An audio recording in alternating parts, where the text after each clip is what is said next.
Good evening and welcome to the March 16, 2015 meeting of the Lake Forest City Council. Could I ask the clerk to call the roll, please? Certainly. Honorable Mayor Schoenheider. Here. Alderman Waldeck. Here. Alderman Beidler. Here. Alderman Moore. Here. Alderman Pandeliano is absent. Alderman Tack is absent. Alderman Reisenberg. Here. Alderman Edelman. Here. Alderman Moreno is absent. Mr. Mayor, you have a quorum. Thank you, Betty, very much. Would you join me in the Pledge of Allegiance, please? Allegiance to the flag of the United States of America and to the republic for which it stands, one nation, under God, indivisible, with liberty and justice for all.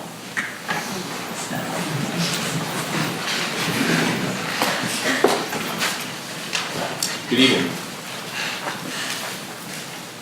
First item on the agenda this evening are comments by Mayor. I have a couple of items. First is I'd like to read a resolution of appreciation for Marla Schachtel. There she is, trying to hide.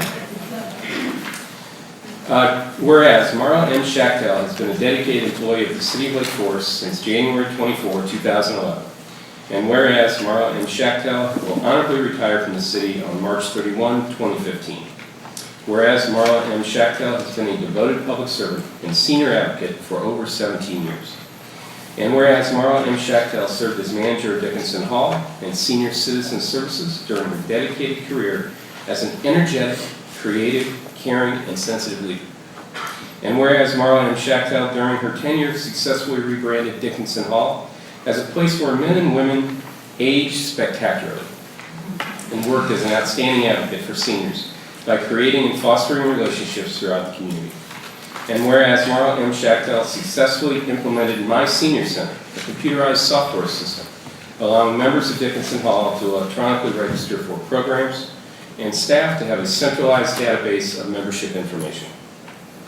And whereas Marla M. Schachtel choreographed the city's first flash mob, allowing members to promote and recruit new membership while having fun in doing so.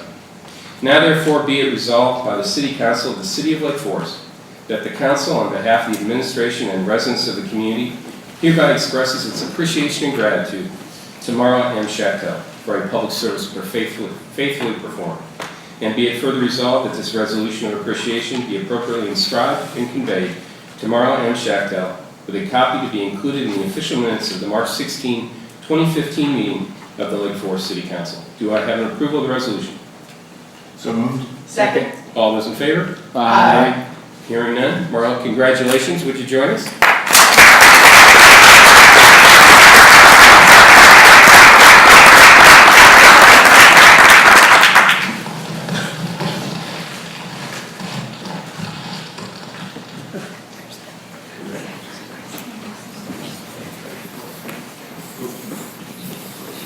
Right there, we gotta get a picture.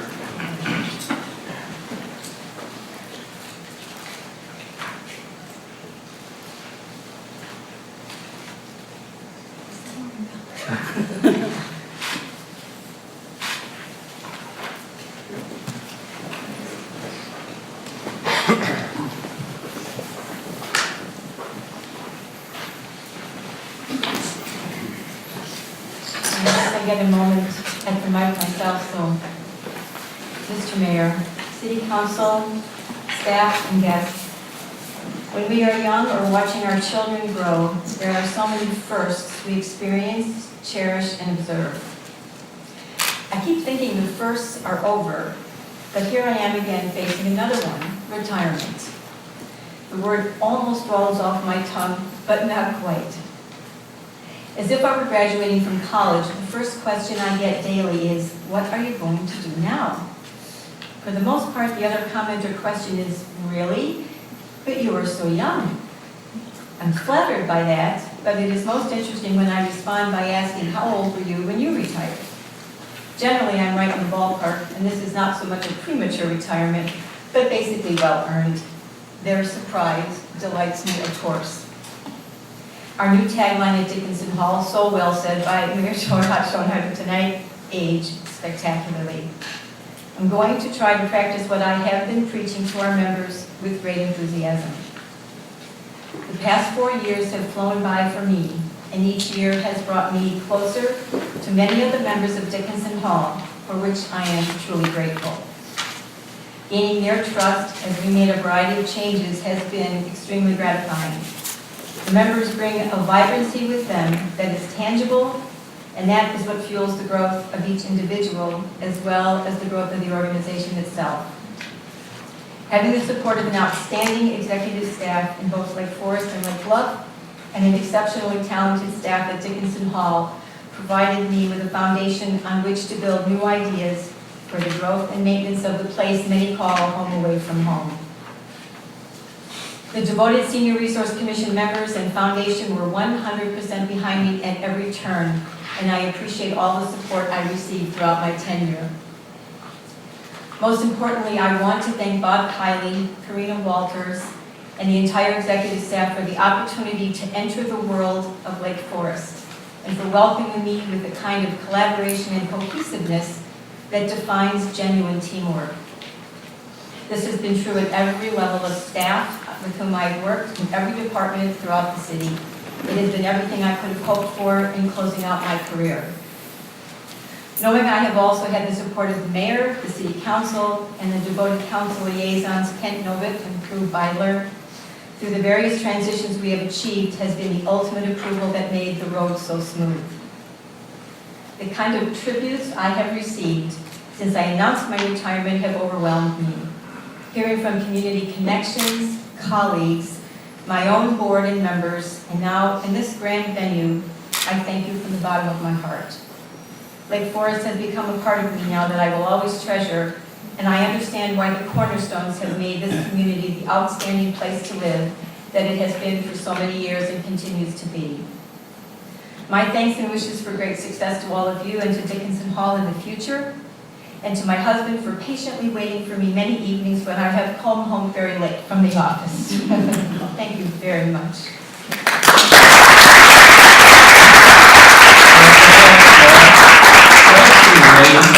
Remain right there if you would. I think we have some friends here, friends from the commission in Dickinson. Anyone here would like to come up? Come on up. Marla, since retirement doesn't necessarily come with a handbook, we have a few ideas to help you get started. Do me a favor, come over this way so they can pick you up on TV. Okay. But we have to spell this correctly. Oh, okay. Yeah, you guys keep going that way.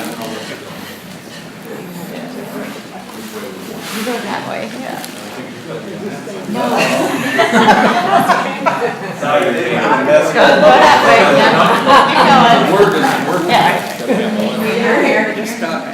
There we go. And then you're here. Facing this. Okay, right? Yeah. All right, so Marla, Can you see us? The- Let me see what we're spelling out. can you see what? Our friend Biddy was very involved in coming up with this, so she gets the credit. But the first thing we recommend in your retirement is to, R is for relax.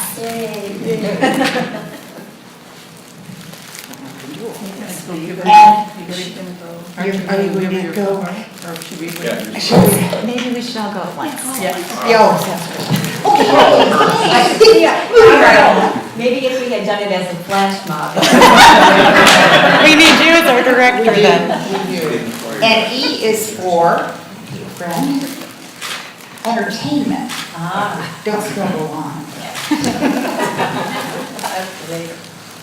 And T is for travel.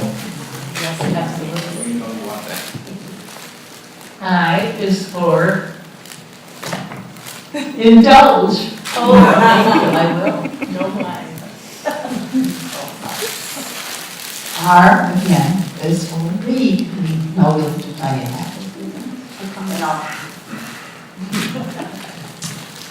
The last E is for enjoy every moment, and we want to thank you again for your extreme dedication.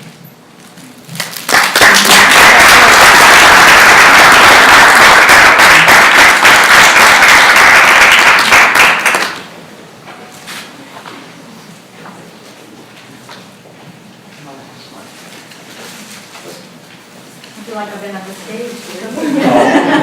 The rehearsals were just murderous. Why don't we put them here? However you want.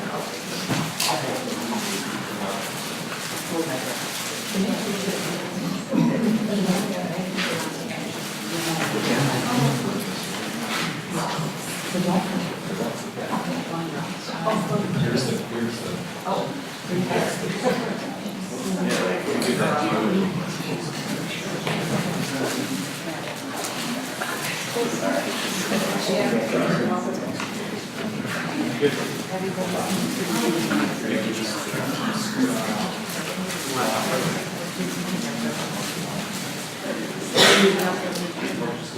Marla, you can be assured when those of us who are up here leave, we will not get anywhere that Thank you all very much again. It's been an amazing experience. Marla, thank you.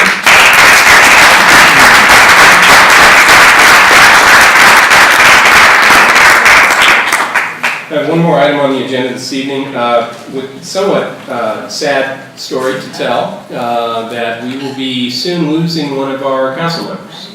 David Moore is going to be relocating to greener pastures from the 2nd Ward into the 1st Ward, and will no longer be able to sit in the 2nd Ward chair. So we're making this announcement this evening. It's probably something that will be 30 to 60 days or so away.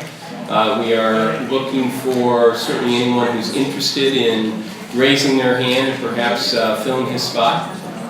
And obviously, we have a lot of talented people in the community, and if there's anyone out there that would be interested in having some input and certainly be interested in raising their hand, I'd love to talk with them. So it is a mayoral appointment, so it won't be an elected role, but we're interested in getting good people, and just like we have on the council today. So thank you very much. And David, thank you. There'll be no goodbyes tonight. That comes later. You get the flowers and everything.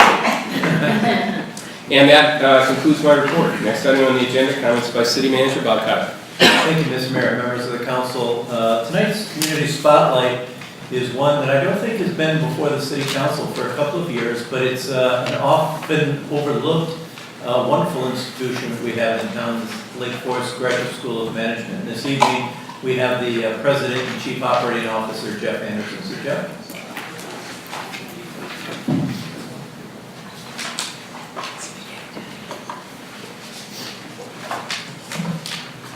Thank you. I appreciate the opportunity to speak on behalf of the school, which has always enjoyed a close relationship with the city. In fact, from time to time, there have been city council members who have served on our board of directors, and the school's 3rd president, Brett Butler, served as mayor in the 1990s. I thought what I would do for your benefit is provide a little history for those of you who aren't as familiar with the school, and then talk a little bit about where things stand today. So almost exactly 69 years ago, there was a very interesting meeting that occurred at Waukegan High School. Executives from 3 large organizations met with people from Lake Forest College trying to solve a problem. And the problem was they were searching for a program that could help their management employees develop the kinds of business knowledge and skills they needed to take on ever-increasing roles within those organizations. No such program existed anywhere in the Chicago area at that time. What grew out of those conversations was something that became known as the Lake Forest College Industrial Management Institute. And the first cohort of 27 students actually enrolled in September of 1946. The school was actually part of Lake Forest College until about 1965, when it split off into an independent entity, although it remained on the Lake Forest campus until 2003. So the various permutations of the offerings of the school evolved into what is today a fully accredited part-time MBA program around 1979. What's most interesting, though, is that over the years, as they struggled to stay true to this objective of providing practical business education, the school settled on a model in which 100% of the faculty members are current executives in the disciplines that they are teaching. in fact, we are the only business school in the United States today that has that model. Where, again, 100% of the professors are currently practicing in their discipline. And it's a major source of differentiation for the school. We have about 8,000 MBA alumni today, and if you take a broader look at anyone who has participated in the program at the school over the years, it's in excess of 25,000. About 550 part-time MBA students today across 4 campuses. Our major campus and headquarters is here in Lake Forest. We have a second location at campus in Schaumburg. And we also have 2 very interesting operations where we conduct customized MBA programs on premises for 2 major organizations, Allstate and Blue Cross Blue Shield, which is a model, again, that you won't find across the United States. It's a very diverse student population, average age 37.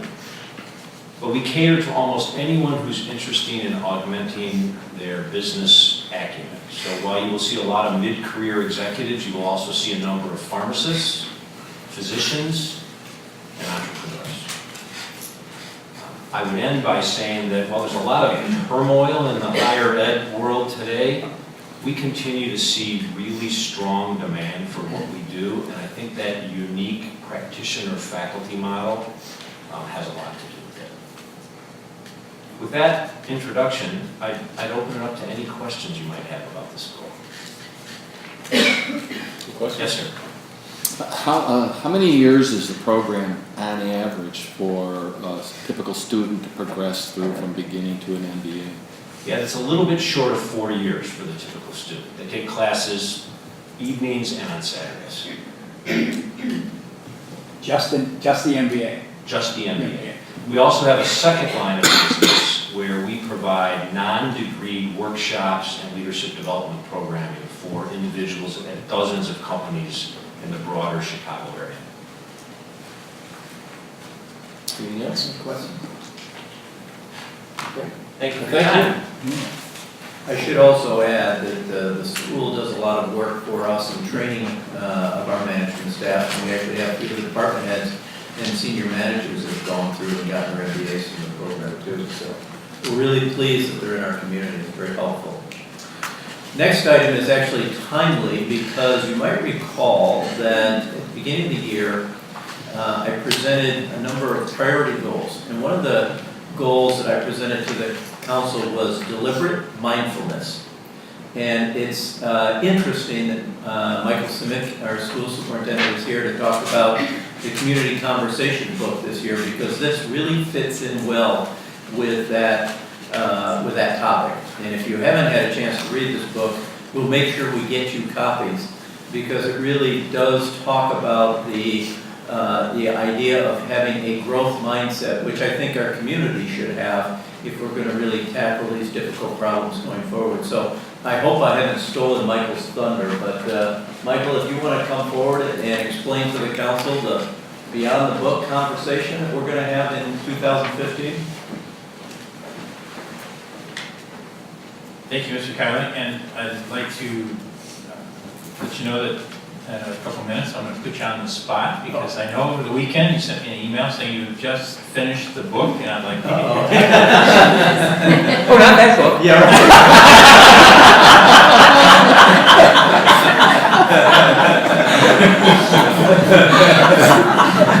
Give you a heads up. Thank you. Returning favor. So, a couple questions for everybody, rhetorical questions at this point. What are the consequences of thinking that your intelligence or personality is something you can develop as opposed to something that is a fixed and deep-seated trait? Also, do you believe that the people who start out the smartest also end up the smartest? And finally, what do you think your view that you adopt for yourself winds up, how does the view that you adopt for yourself wind up affecting the way that you lead your life the success that you can achieve in all facets of your life, from parenting to work and also in play. What I want to do is I want to take you through a couple of things about what I find so interesting about this book. I first learned about Carol Dweck when I was a high school principal, and she wrote an article in Education Leadership magazine. And that article talked about the perils and promises of praise. It was an early article. She's a Stanford researcher.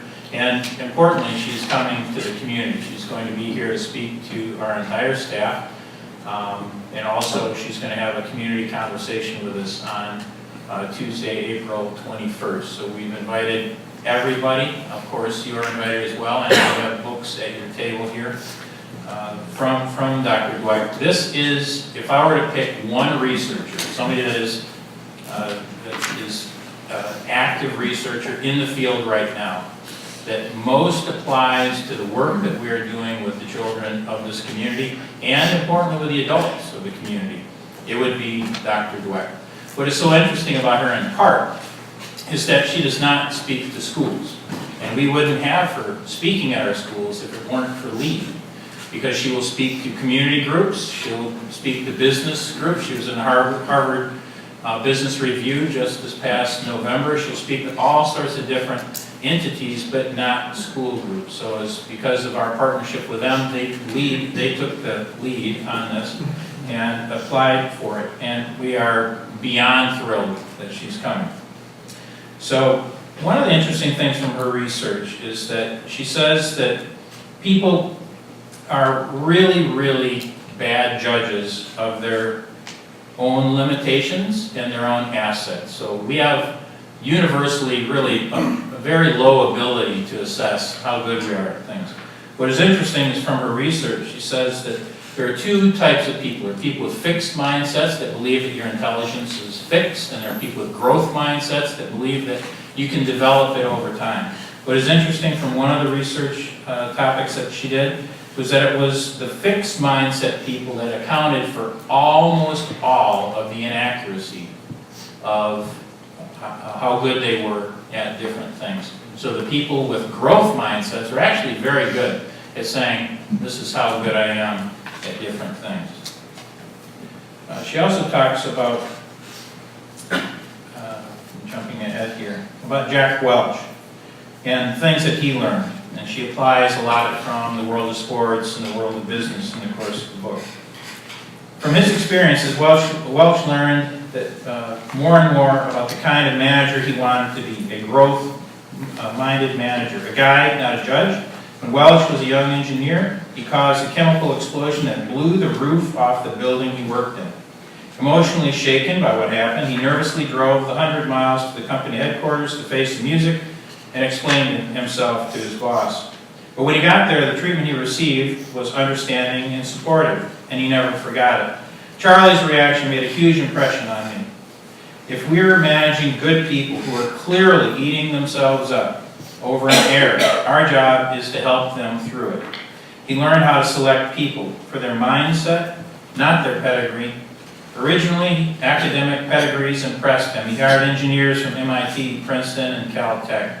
But after a while, he realized that that was not what counted. Eventually, I learned that what I was really looking for were people who were filled with passion and a desire to get things done. A resume didn't tell me much about that inner hunger. There are other parts of the book that I found particularly interesting, too. She talks about parenting. There's one segment of the book where she does get into parenting. And she says that no parent thinks, I wonder what I can do today to undermine my child, subvert their effort, turn them off learning, and limit their achievement. Nobody thinks that. But the way that we approach our children really does make a difference. For example, we can look at people and say, you have permanent traits and I'm judging them. Or you can look at people and say, you are a developing person and I am interested in your development. One of the things that is so interesting and important for me in this work is that as teachers and as people who work with our teachers, the way that they view our children, whether they are developing or whether they are fixed in their abilities, has a really significant impact on them. So one of the things from her research, particularly interesting, is that praising children's intelligence actually harms their motivation and it harms their performance. So telling children that they're smart, we're all prone to do that. Look, you did such a great job with that. And she is quick to say, it does not mean that we cannot praise our children enthusiastically when they do something great. Should we try to restrain our admiration for their successes? Not at all. It just means that we should keep away from a certain kind of praise. Praise that judges their intelligence or talent, or praise that implies that we're proud of them for their intelligence or talent rather than the work they put in. So the focus needs to be on the effort, not on the result. And we think of these things that how important is process rather than outcome for many of the things that our children do. You think about in our own lives, how many things have we look back over the course of our life and say, you know, the most important thing that ever happened to me was when I failed at this and this and this, when this didn't work out the way that I wanted it to. Those are growth mindset opportunities, and that disposition has a fundamental impact on all the things that we do. So from my view, one of the most critical things is how our teachers approach our children. Because over the course of my lifetime, what I have seen over and over and over again is that you work with kids, I was a high school principal, you work with kids when they're in high school and you really seriously wonder if anything will ever become of them sometimes. And then you meet them 5 years later or 10 years later on the street. And one of the things that is so satisfying is when they introduce their wife or their children to you, and they have grown and developed and changed and blossomed in ways that we never could have expected. And I've had that happen so often to me, particularly with kids that drove people insane when they were kids. The kid that couldn't sit still, the kid that wouldn't do what he or she was told, wound up running a major corporation. And it is everywhere. The people in the boardrooms of America are those type of kids very frequently. And so the way we look at these, our children that we work with, the way that we work with our teachers that they're developing, I think is really, really important. That's why I encourage you to read the book. It's as applicable for adults and for business leaders as it is for school children and those that lead them. So now it's time to come back to Mr. Kyle. Hey, give me that book. Bob, what were your takeaways? You know, it's interesting because I didn't look at it as an educator, but certainly those sections resonated with me. What really I think resonated with me was the applicability to what we do. And the conversations that we have so many times with people that they're operating out of a fixed mindset. And so they refuse to think that there's other options that are out there. And it's sort of like, no, this is the way it's got to be. And I had a conversation with a resident not too long ago where they said, you're not listening. And I said, simply because I'm not agreeing doesn't mean I'm not listening. And that, you know, let's try and broaden. Is that with your wife? No, then I just say yes here. You're right there. But I think that's part of the problem is that many of us get to fix, if you will, on this is my position and I'm not willing to accept data or information that may cause me to change my position. And I think the book really talked about if you operate from a growth mindset, you are open to all this new data and information because you're just trying to learn and develop and grow every day. And I think it's a wonderful book from that perspective. And I think, you know, certainly I think it will go well in the community and ties back to some of the things that we're talking about here at the council level because we want to make sure that we don't make rash decisions. We think we want to be thoughtful in our decisions. And when you take a look at what's happening in Springfield and Washington, there's no growth mindset whatsoever operating in those two institutions. And it's unfortunate, and the country and the state is going to suffer as a result of it. Yeah. Well, I'd like to invite you, each of you have a complimentary copy at your table. The Lake Forest Bookstore is offering a 15% discount to anybody that comes in and mentions that this is a community book read. Also, we have two different opportunities, one on Monday, April 20th, for a book talk, and another for Tuesday, April 21st. The author is also coming on August 21st to the school district, and will be an evening conversation with her. We've invited Country Day, St. Mary's, the graduate school. I've spoken with Mr. Anderson about this. The college as well. Anyone who is interested, they are very much encouraged to participate. So thank you for the opportunity, Mr. Connolly and City Council. Any questions, Michael, while he's here? Yeah, I have a question. Can you go from a fixed mindset to a growth mindset? And it's the idea that you really can train yourself to do that? Yeah, one of the things that's really interesting is she says very clearly that she grew up with a fixed mindset. She was a really high achiever, and then there are times when she slips back into it. But over the course of her career, one of the things that she noticed was that it was really much more satisfying for her whenever she was in a growth mindset. And so she talks about how do we get out of that? What are the habits that we develop that demonstrate a fixed or a growth mindset? No matter how old you are? Right. Good, okay. Thank you. Thank you, Michael. And finally, last item on under my report is good news, because I think this is one we've been trying to explain to the community for the last 3 years, and it's about all the money that we have saved Lake Forest residents through the Electric Aggregation Consortium. And I think it was Alderman Moore about 2 years ago said, I'm saving all this money on my electric bill, but have you seen my gas bill?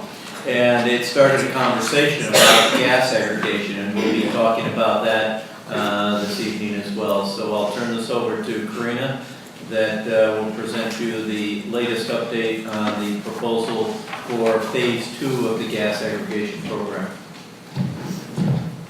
Good evening, Mr. Mayor, members of the City Council. This evening, staff is recommending the approval of resolution for a 2-year power supply agreement with Integris Constellation. We will also be asking for the council to authorize the city manager to execute a price lock for the eligible residents as well as small businesses that do not opt out with the electric aggregation program. So briefly, I will just provide a quick history. We'll talk about the successes that Bob mentioned, the current program, staff recommendation, and our policy decisions that we will need direction from you this evening, and answer any potential questions that you have. So very briefly, in 2011, the North Shore Electric Aggregation Consortium was created to secure better electricity supply rate versus ComEd. We signed a 3-year power supply agreement with MC Squared Services, and that agreement is set to expire at the end of May. As Bob alluded to, successes. This group collaboratively saved the 8 communities $36 million.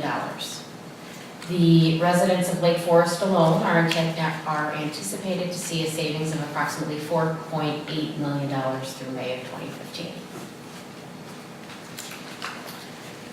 Regarding the current aggregation program, the group resumed discussions back in September, October. We issued an RFP back in November. We received 2 bids. We started negotiating with MC Squared, and this evening, as I indicated, we'll be recommending Integris Constellation. And here are some of the reasons or discussion points that the consortium discussed. The first and foremost was whether or not it was the best interest of the consortium to continue to aggregate. I think if you recall, maybe over the past 3 years, staff has presented before you either every 6 months or so, just kind of an update on where aggregation is. There was a point in time that we would be coming to where the supply portion of ComEd's electricity as well as the supplier would converge. And we're pretty close to that, but we are before you tonight to say there's still savings out there. The second item is the contractual obligation with MC Squared. In our current contract with MC Squared, essentially they have the ability to send a letter to the entire community to say, Unless you opt out of the MC squared program, you will still be considered part of MC squared. So really what that means is that residents could potentially be paying a higher price, electricity supply price. It's also the MC squared philosophy that residents typically won't opt out once they're part of the program. The last opportunity is the gas opt-in program through Integris Constellation. As Bob was discussing earlier, the state of Illinois has not necessarily created the opt-out, however, there is legislation toward it. And Integris is the only business within the state of Illinois that's currently operating or offering, an opt-in program.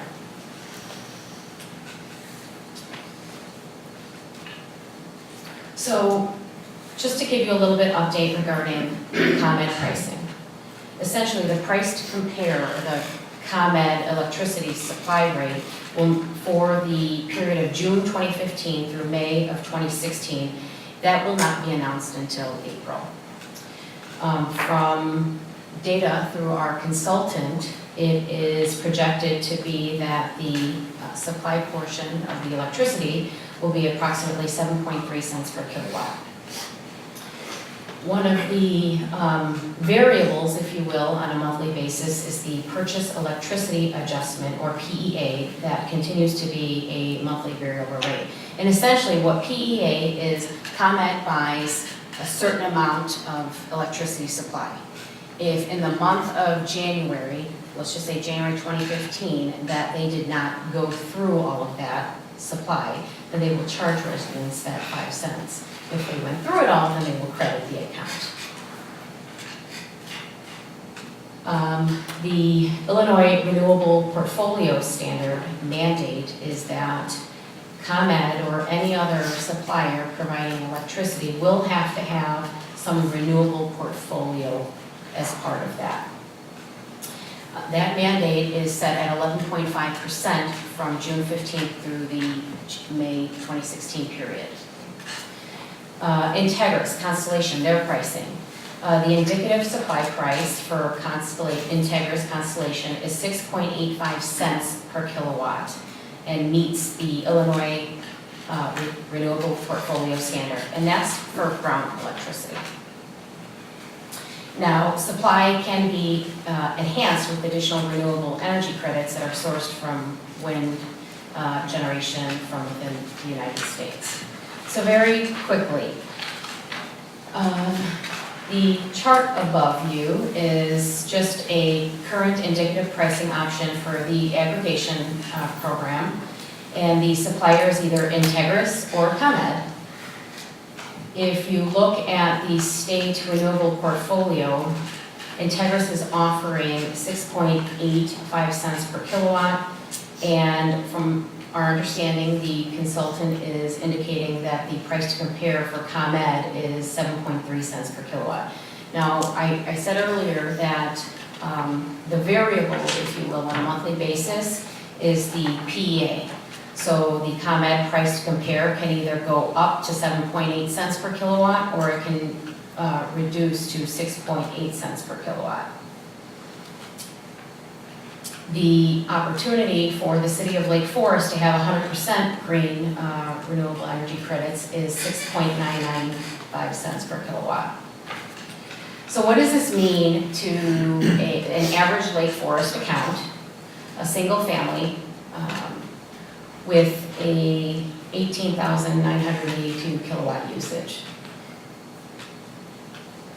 If we go with Integris, and following the state renewable portfolio standard, the average homeowner would see a electricity supply portion of their bill, just that supply portion of the bill, approximately $1,299. And if we went with a renewable 100% green, that retail supply portion would be approximately $1,326.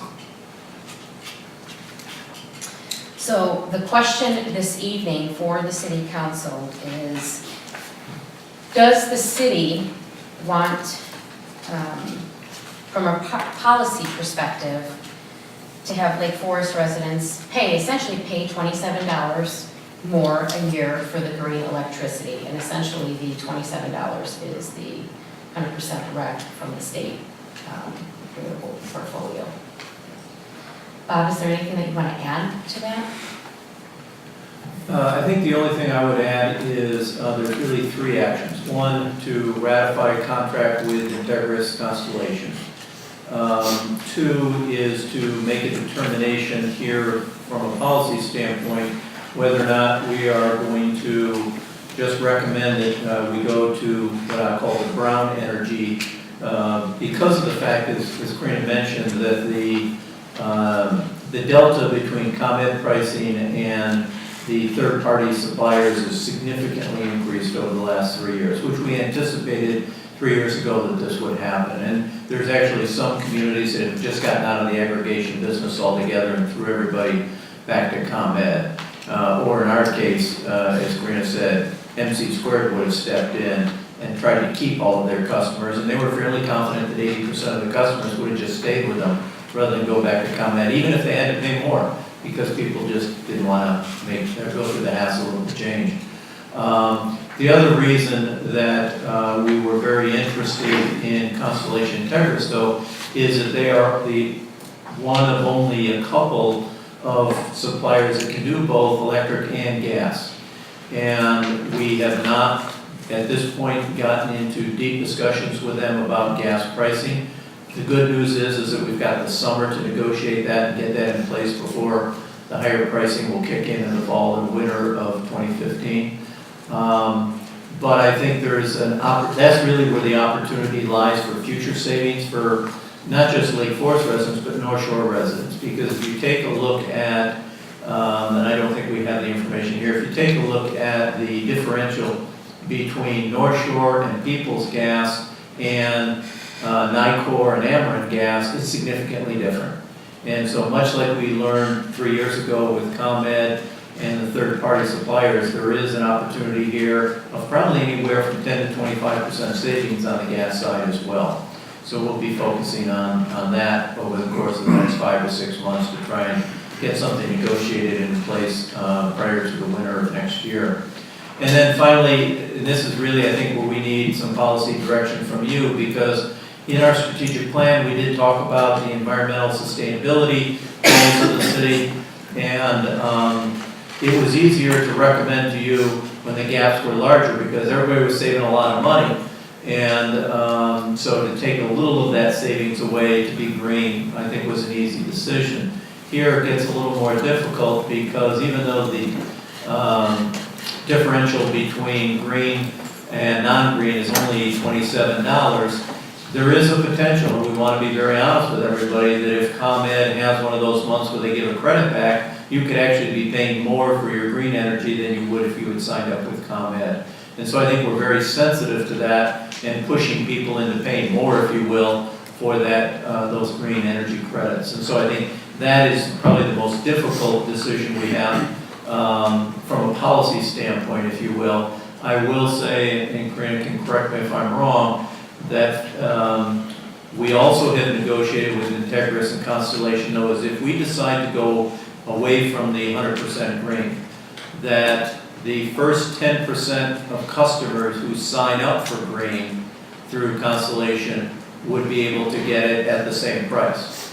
They're only doing it for the first 10%, and that could be in Lake Forest or Skokie or Highland Park or any of the consortium members.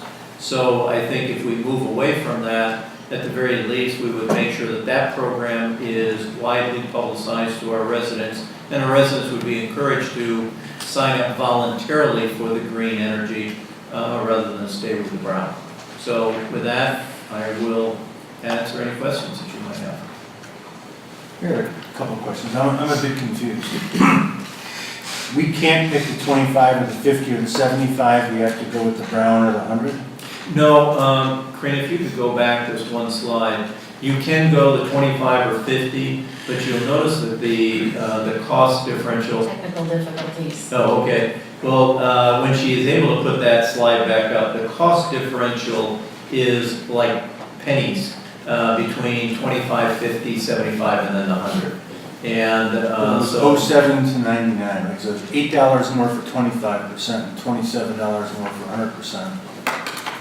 So, yeah, let me see if I can get it up. okay, that was one question. So we could, You can do that. and then if we picked one of those, that would be mandated to the residents, or Yes, under this program. would they be able to call up and voluntarily join? And what's the, because it didn't really happen that way with the first aggregation, I don't believe, did it? Yeah, well, there's two things that can happen. This with Constellation and Integris is what's considered an opt-out program, which means if the city council adopts this, then a resident is automatically enrolled in that program unless they opt out. And so they would have to opt out of the green energy and so forth, which I don't think only a handful of people did 3 years ago when we did it. What Constellation is saying is that the city did not want to make it mandatory that we have 25, 50, or 100% rec, then a resident can still opt into that program, but they would have to do it voluntarily. Yeah, this one here, right? Go to the That next one. shows the annual use. Yeah, there it is. See, there was $7 difference between 50 and 75, and then $4 between 75 and 100. And so I think it was, if you're going to go down that path, is the dollar difference significant between one or the other? But you do have those options. You can go any one of those 5 categories. Ultimately, the council will have to vote on this evening, so we could let Integris know that. So if we went with 100%, people could opt into another percentage if they wanted to, or they would have to opt over to MC squared or ComEd? No, I think they would have to opt out, they would stay with installation, but they would opt to the brown, which is the $12.99, is that correct? Correct, because if it's 100%, it's community-wide, or you take brown and then. You can't pick 25, you can't opt out and go 25, You could opt out and go 25%. if you wanted to. So if we pick the 100, then all the others are choices for the residents. You could, in theory. In theory, you could. I don't understand. You can and you can't, you could? If you decide that you're a resident and I don't want to do 100%, you could always opt out of the program. And pick one of the other percentages. What I would need clarification on is whether or not, because from my understanding, it's the entire community wide. So the entire community would say, we are going to take brown, or we're going to take brown and as a community, as a council, decide what level of renewable credits we want to be, or if it's 100% green. So my question was, Correct. if we choose tonight to opt, to pick 100% green, which we've done in the past, right? Isn't that the last We have program? been 100% green. What I will need to do is I will have to confirm that. Okay, If so- they want to opt out and go into something else. If I might, if you look at page 27 of your packet, there's a subhead on enhanced renewable mix. It allows the city to choose one of those 5 options. Yep. That would apply to everybody, but any individual customer could then, by their own individual action, move to one of the other categories. Okay, good. That's as this is presented. I So haven't historically, looked we've been into it. 100% green. 'cause So if we choose 100% green, then anyone can go from the 100% to any of the other 4 options. And this was the project championed by Alderman Grumhouse, right? And so this is fantastic thing you did for the community. Okay, I get it. I have some questions. I've heard Integra, I've heard Constellation, I've heard Integra Constellation. Is that the same company? They were 2, they are now 1. They are two? You may remember when we did this 3 years ago, was it, Karina? Both of them were competitors with MC Squared. Since then, those 2 have combined their efforts. I don't know if it's a formal merger or just a joint bid, but in any case, they are together in it. Okay. And I thought I read someplace where Integris, Constellation, and ComEd are all part of Exelon. I think you are correct. I think they are a supplier to Exelon as well, yes. I think And that's- Exelon. They're owned by Exelon. They're owned by. You're right, no, Exelon is ComEd, yeah. ComEd and yeah, Exelon owns ComEd. Exelon owns Integris Constellation. Okay, I do not know that for 100, I think you may be correct, but I do not know that for 100%. I think I saw that. I think I read that, if it wasn't in our packet, I might have read that in something that Susan sent to us, an article made perhaps out of Patch? Yeah, Was it some- I think it might have been in something. Yeah, which, and if it is, I mean, this doesn't, it doesn't make a whole lot of sense to me. Like how you'd have business units of the same entity competing against themselves. Another question is, how many bids did we get the last time? In 2003? Yeah. My sense it was 4 or 5. Yeah. And now we're down to 2 and they're the same company. Yeah. Well, I think a lot of individuals have just gotten out of the market because they either have gone belly up or can't support it. Right. As I said, those margins have diminished to the point where I don't think it's cost effective for a lot of people, or there's, like Constellation and Integris joining, I think there's been a lot of buyouts.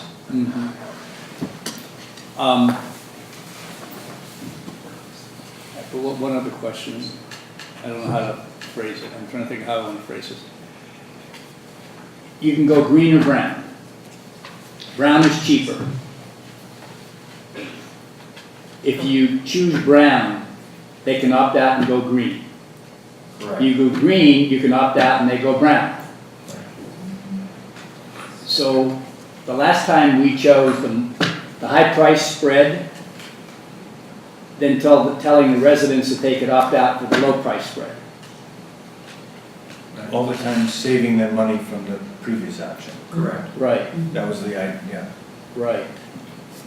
Right. Was that unanimous? I wasn't here then. It was. It Yes. was.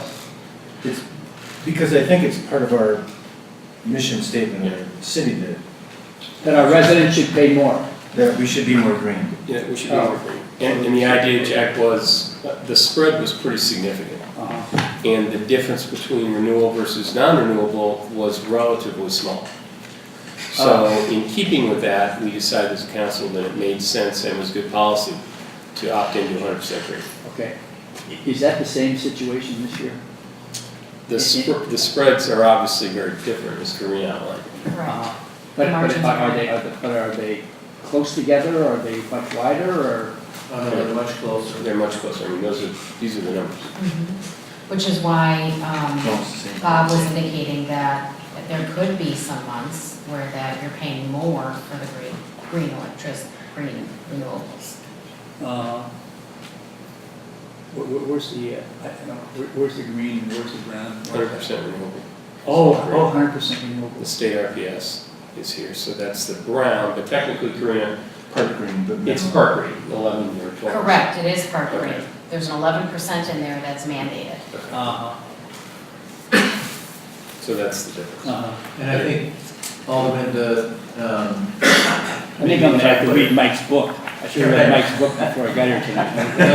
And I'll tell you, I think the real difference, which I think is important for the council and their determination, is if you go 100%, if the council decides from a policy standpoint we want to go 100%, then roughly 90–95% of your residents will stay with 100%. There will be some that will opt out. That's what I would think, But we're- because it's kind of like sticky. I That's guess, right. Yeah. Now, I will tell you though, because Lake Forest was the only community of the 8 that went 100% green, all other 7 didn't. They went brown and allowed their residents to opt in. And I think the other communities saw that the numbers of participants was somewhere in the 10–15% range. Mm-hmm. So that'll be the difference between what you will see depending on, how they will participate. Yeah, that doesn't surprise me. I mean, if I'm having trouble up here and I should be, and I've been reading a lot of the stuff that you folks have been feeding.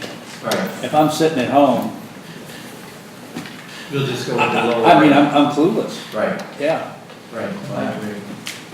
Does the letter that we send a letter, is this how we reach out to people to Yes. talk about what we're doing on this aggregation?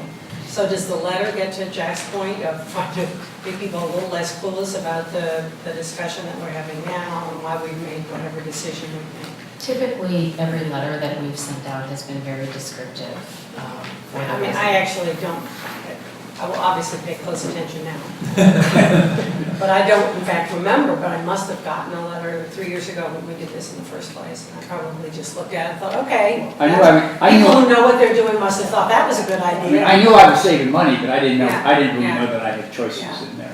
So I mean, it feels like it is true that if there are choices, we probably want to be clear about that. But I do think this is the kind of issue that residents expect us to do the due diligence on thinking it through, figuring out what's a good idea, letting them know why we think the decision we make is a good idea. And I think if there is some choice for them, that's a good thing. For those who want to make it. I have a process question. So you said earlier that MC Squared's agreement with the city as part of the consortium is an opt-out agreement. So from a process standpoint, how does it work? So is every resident in town going to have to opt out of the MC Squared agreement before they can opt into the new Integris agreement? Basically, what will happen is if the city council approves the power supply agreement and working with Integris, then essentially that is null and void, and MC Squared will not send a letter. Okay.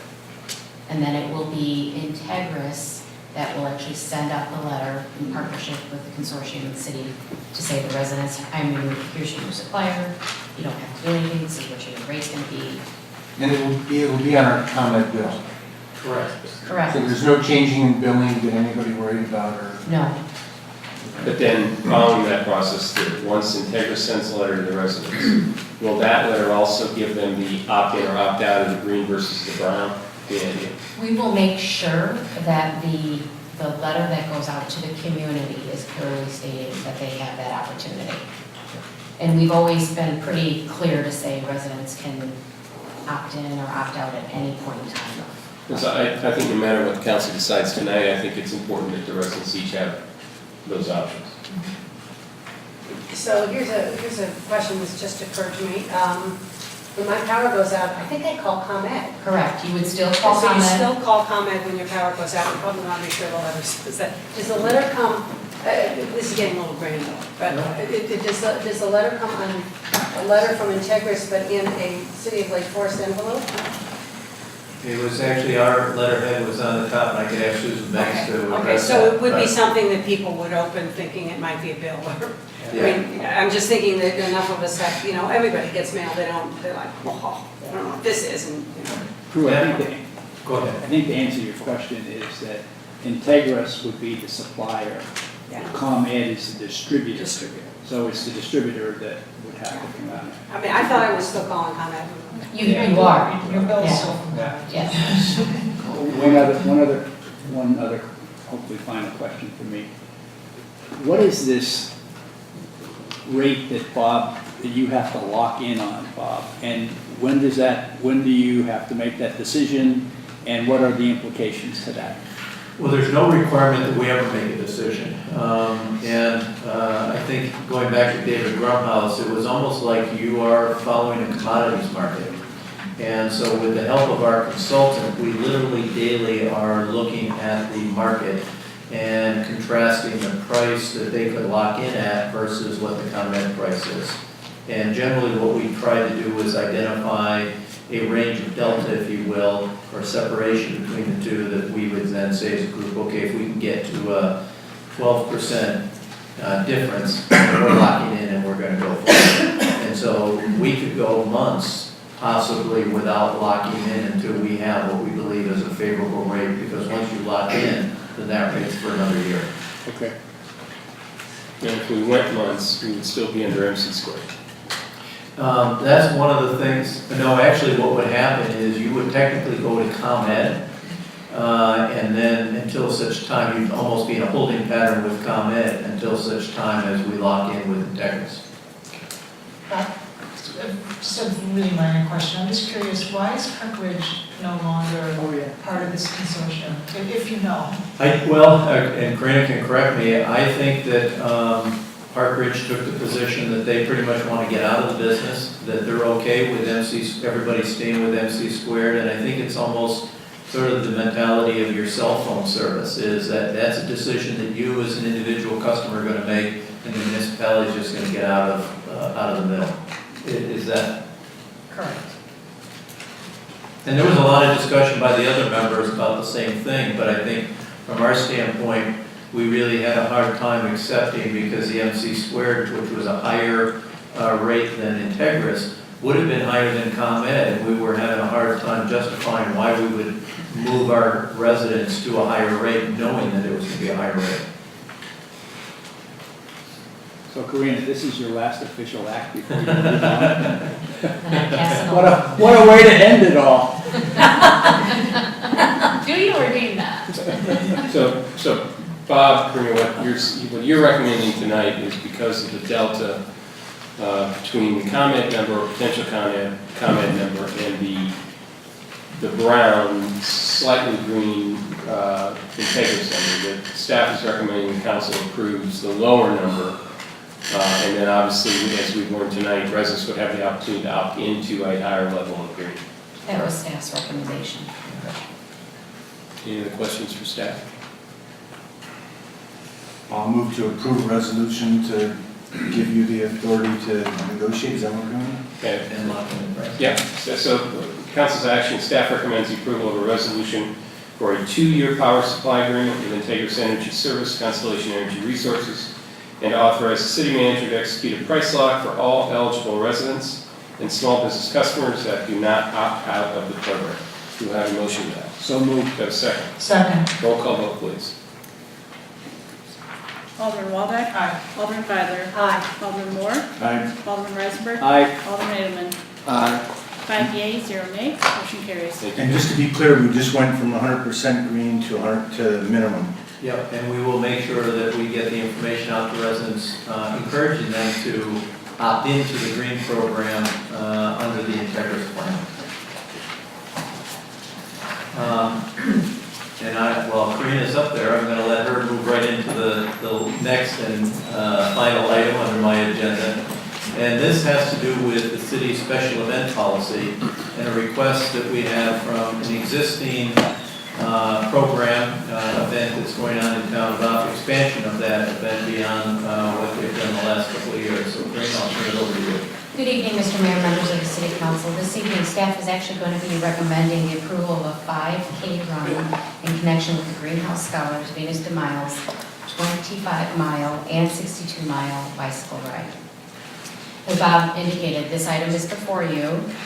Pursuant to the special events policy, the City Council is charged with approving any special event that directly impacts residents, traffic flow, road closures, and/or the potential size of the event. Just to give you some quick facts and figures, we host approximately 125 special events a year. 83 of those special events require inspections and/or life safety components, whether it's tents, carnivals, and fireworks. We have 3 different types of special event classifications.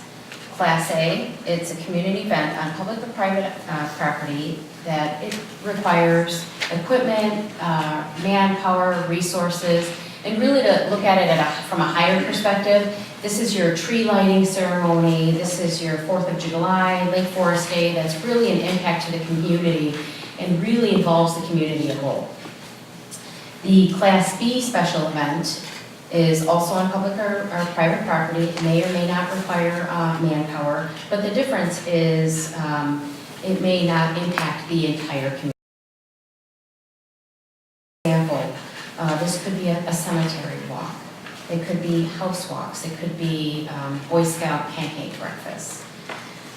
Class C special event, it's on public or private property, and really this does not take any manpower or staff resources. However, it's potentially just the city to kind of help facilitate the special event, because there might also be another special event going on in the city in the same day. So it's really staff that kind of helps facilitate that, and just to make sure all the parties know what's going on in the community. Originally, the Venus de Miles fell under a Class B event. However, when staff started to analyze it and have discussions with staff, the Venus de Miles staff, we realized it was appropriately needing to be in front of the council for consideration. So just some quick background. Venus de Miles has been hosting an all-women's bicycle riding, originating and ending at the Lake Forest College since 2011. Staff and the city has always approved each of these annual events.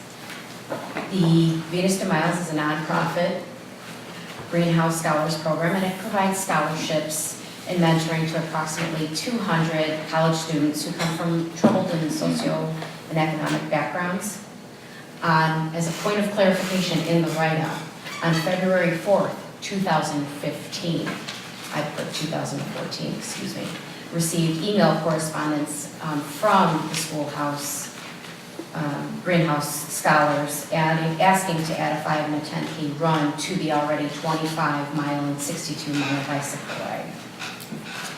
On the 20th of February, staff had a conference call with greenhouse scholars and really recommended a 5K, and that could be logistically handled with staff. However, we also asked them to reconsider the 10K, as the city itself has not traditionally sponsored or hosted 10Ks, meaning city support, whether it's manpower or whatnot.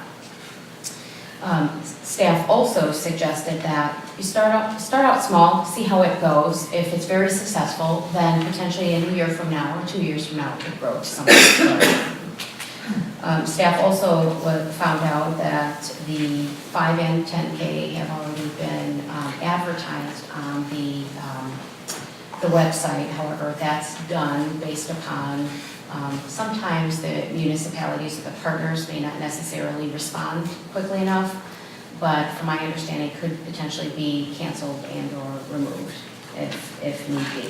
So some of the staff concerns, which is why it's before you this evening, is first and foremost, whether or not having a 10K in the city is setting a precedent, and the potential impact on the residents, any road closures, staffing concerns. The Lake Bluff Twilight Criterium Cycling Event is going to be held July 25th, the same day that the Venus de Miles event is scheduled.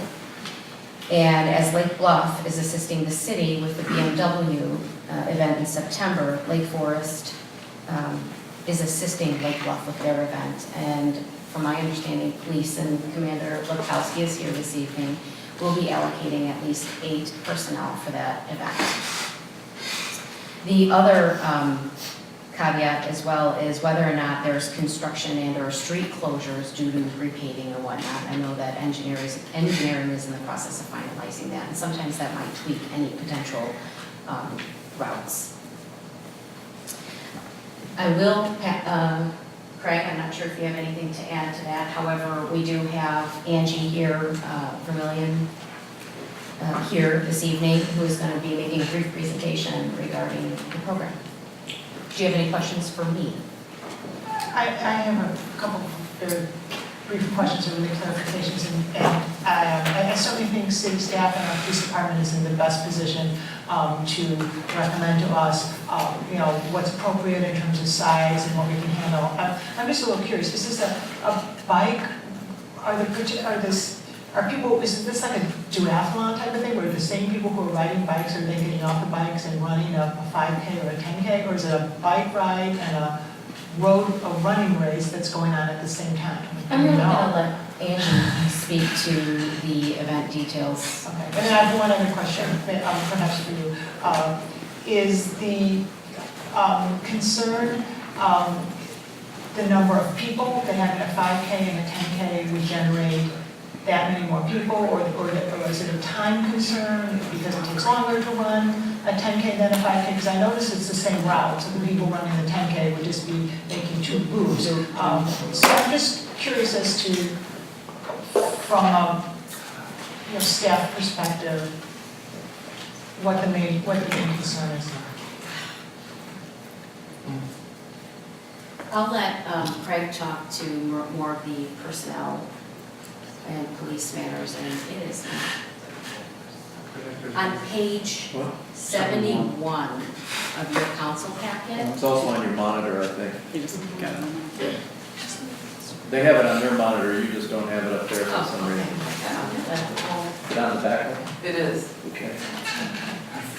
With respect to staffing concerns, typically how special events are handled is once we receive the application, I'm just going to give you a little bit of background. We get the application, we farm it out to all of the departments, and depending on whether there are, if there's manpower or whatnot needed, is how we kind of coordinate the special event. Specifically with respect to the Venus de Miles, I think this event has continuously changed almost every single season, if you will. And potentially, I think where staff is seeing some concerns is police is manpower. If we have 8 officers going to another community, that makes it tough. And I don't want to speak on behalf of Commander Lukowski, but trying to hire back personnel. I think my main concern with reaching back out to City Council or City Hall with this event is each year it's been growing. It started as a one bike ride, single distance. Then they added a second smaller distance for people to go on a bike. Now they want to add a 5K and a 10K. And my concern was if we keep letting them grow, are they going to want a half marathon, a marathon? What other organizations that do 5Ks are going to want to expand on their 5K runs that we have done for GLASA and LEAD and things like that. So my concern was, do we need to come up with some sort of a policy where we set limits or some sort of rules as to what we accept and what we don't, so that when people come forward and say, well, you did a 10K for them last year, why can't we do a 10K? I thought now is a good time to have some sort of policy decision. I appreciate that clarification. I think that's a very, very valid point and a valid concern, so thank you. I have a quick question. So they asked for a 5K and then asked for a 5 and a 10K. We said yes to a 5K and they've advertised participation in a 5 and a 10K. Correct. So we're in a position tonight to stick to the 5K or potentially embarrass the event by not allowing them to have the 10K. And I mean, that's what it amounts to, right? I mean, if they've advertised the I think staff was more looking at it from a policy standpoint, and the policy standpoint is whether or not, as Craig alluded to, do we or do we not want to set the precedent of having kids within the community? Staff has never not to say that staff cannot support it, however, it would be challenging with respect to potentially calling back staff to handle that. So it's not a matter of embarrassing the supporter. What it is trying to figure out what the limitations. On their own fault. I'm not saying that we would be out to hurt somebody, but. But I think that it's really that policy bubble of do we or do we not want to be in the business of having 10Ks for the council to decide. And a 10K is a 5K twice around. It's not. 6.2 months. Well, no. I'm not asking how long it is. Will the route close more streets or the same streets for longer? In this instance, it wouldn't close more streets because they're doing the 5K, which would be a run out and back, and then you'd run out and back again for the 10K. The real difference would be it'd be closed for 4 hours instead of 2 hours or something like that. Correct. Okay. The concern, however, is not so much their route, but future organizations coming in and saying, we want a 10K, but we want it to be a loop, which would involve, how many numerous street closures and things like that. This route is manageable. I think what we're concerned about is policy going forward for other organizations. If we decide to do 10K or half marathons, then we need some sort of direction as to how much we want to inconvenience and how many streets we want to shut down, depending on the route that people choose. So I have 2 different kinds of questions. I actually have some questions specifically about this event. But what I'd like to say is, I mean, this is the first time that I've sat here that I've actually been talking about approval for an event. So things come to my mind, and you're mentioning policy here. It seems to me that it would be incredibly helpful for us to know kind of what the general screen is. So when an event comes up that is, I mean, it sounds like this one caught your attention because it was something new. There seemed to be a little bit of a slippery slope if we do there, establishing precedent, or however you might want to say that. But it seems to me we could be fairly clear about, and so maybe that's the, maybe that's the screen, when there's something that has never been done before we come to city council. But if we have anything that lists in writing how we do it, how we screen potential events that really could have a pretty serious impact on the residents. I have no idea, for example, of our 125 events. I'd love to see how those break out. That would be very interesting to me. And how many of them are mostly Lake Foresters and how many of them are mostly other people. I'm assuming that the bike riders and runners in this Venus de Miles are not all local, which means you obviously have, the impact of people coming in and parking and that sort of thing. So that's the general question. I'd love to actually get a sense of what the process is, and if we have something in writing, I'd love to see it, and if we don't, then forgive me, because I'm not in the business here of making work for staff, but I do think it helps us anytime there's a procedure that we can learn, that I can learn, that I'll do that. I'll really make an effort, and that may save you some trouble next time. In this case, I don't know about this organization. I have been impacted by it, actually, because that's my neighborhood. So in Ward 1, and you may have Kathy as well. So I'm not really excited about having more impact, to be honest with you, but I assume it's a good organization.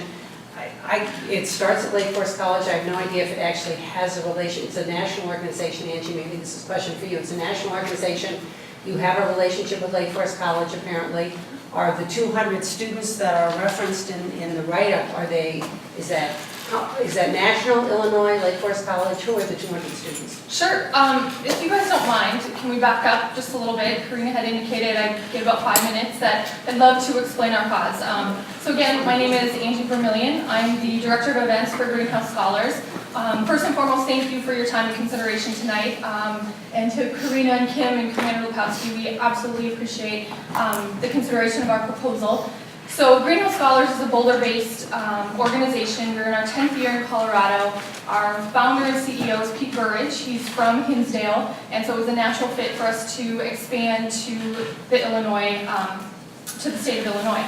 So we've been in Illinois for 4 years. Our scholars currently right now, from the 3 years that we've been in Illinois, we've raised $70,000. We have 29 scholars that have come from local communities, high schools in the Chicago and Illinois area.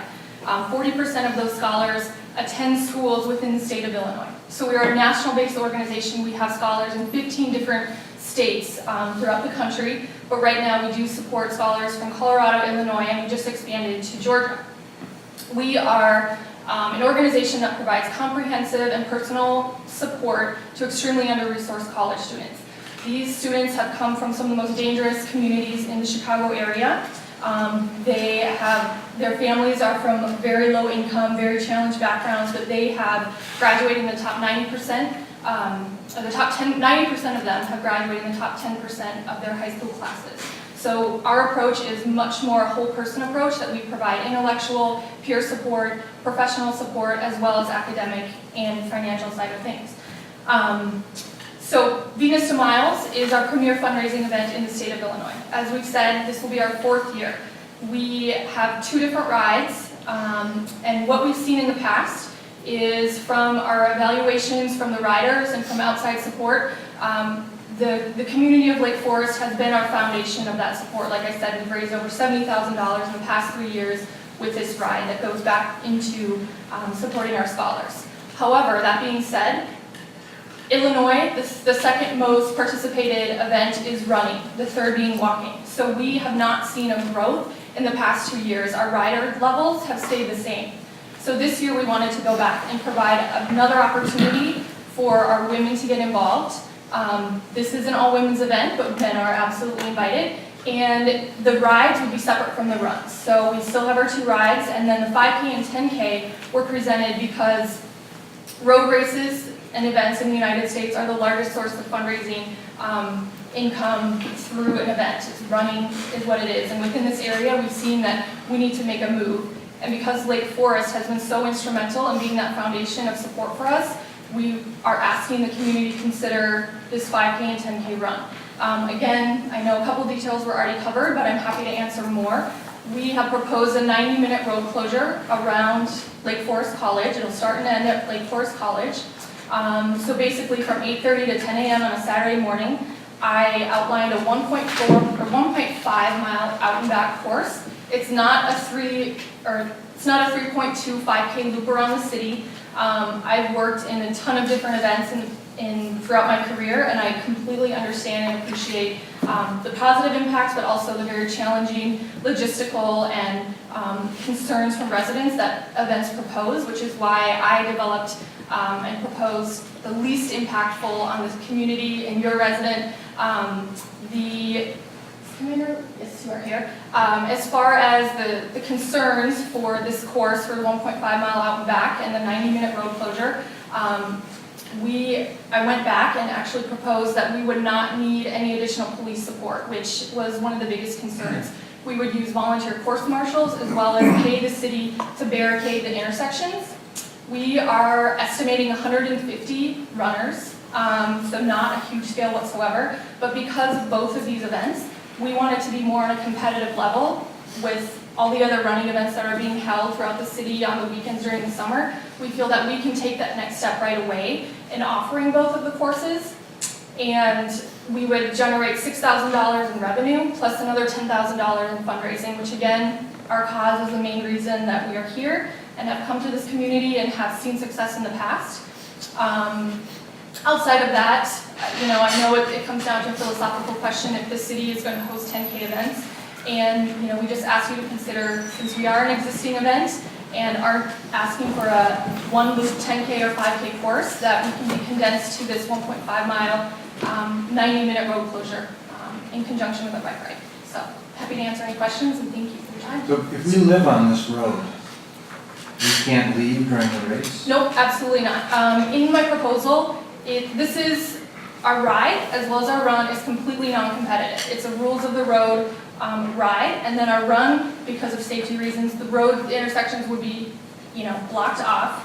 However, we would have marshals at each of the intersections, and because we're only estimating 150 runners, we would ensure that cars could come in and out in between the gaps of the runners.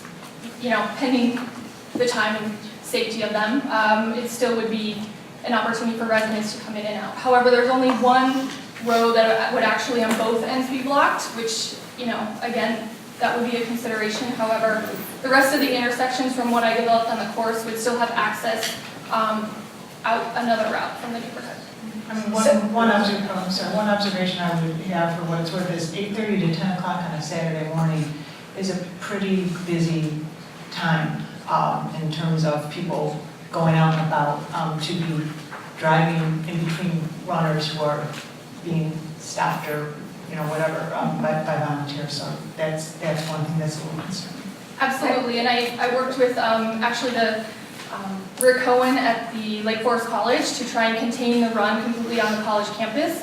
However, it would be multiple loops to getting the mileage, and with Commander and Karina's feedback, they did indicate that the route that I proposed would be least traffic. We aren't blocking up any of the beach access. However, I can't speak to the actual amount of traffic not living in the city for that course. So let me go back for a moment, Angie, to the numbers here. So your national organization is 200 college students is per year, the total of all the years you've been in existence? Yep, it's over the 10 years that we've been in existence. We are fully funded by donors, sponsors, and our events. So 200 students have been impacted over 10 years. And in Illinois, so you said 40% of 29, so let's say 13 or something. Do we have some of those students at Lake Forest College? We don't, no. The students that are attending schools in Illinois right now they attend University of Illinois at Champaign, Loyola, Northwestern, Illinois State, and Southern Illinois University.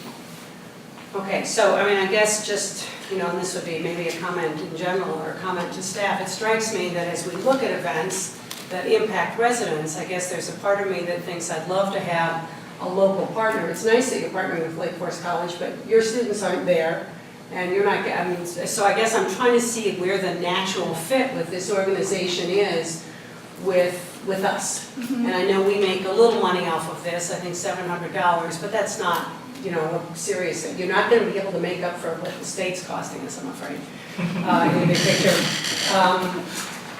And obviously, a decision has been made in the past that this is a good organization, and whatever we decide tonight, I'm sure it is. I'm trying to still get my mind around how do we decide when to say yes and when to say no. And I feel like sometimes we have to say no to things that, candidly, are kind of annoying to the residents, who really are our first priority. This community is what it is because we take the quality of life here incredibly seriously. Our summers are glorious, and we expect to be outside and in and out of our, frankly, driveways and with our bikes and so on. So I think we have to figure out how do you sort this out? How do we balance it? And I'm really appreciative of staff coming tonight and at least giving us a chance to have an initial conversation. It happens that we're doing this, I guess, to some extent, Angie, around you, and I certainly am not suggesting that we not say yes, at least to what we've done traditionally.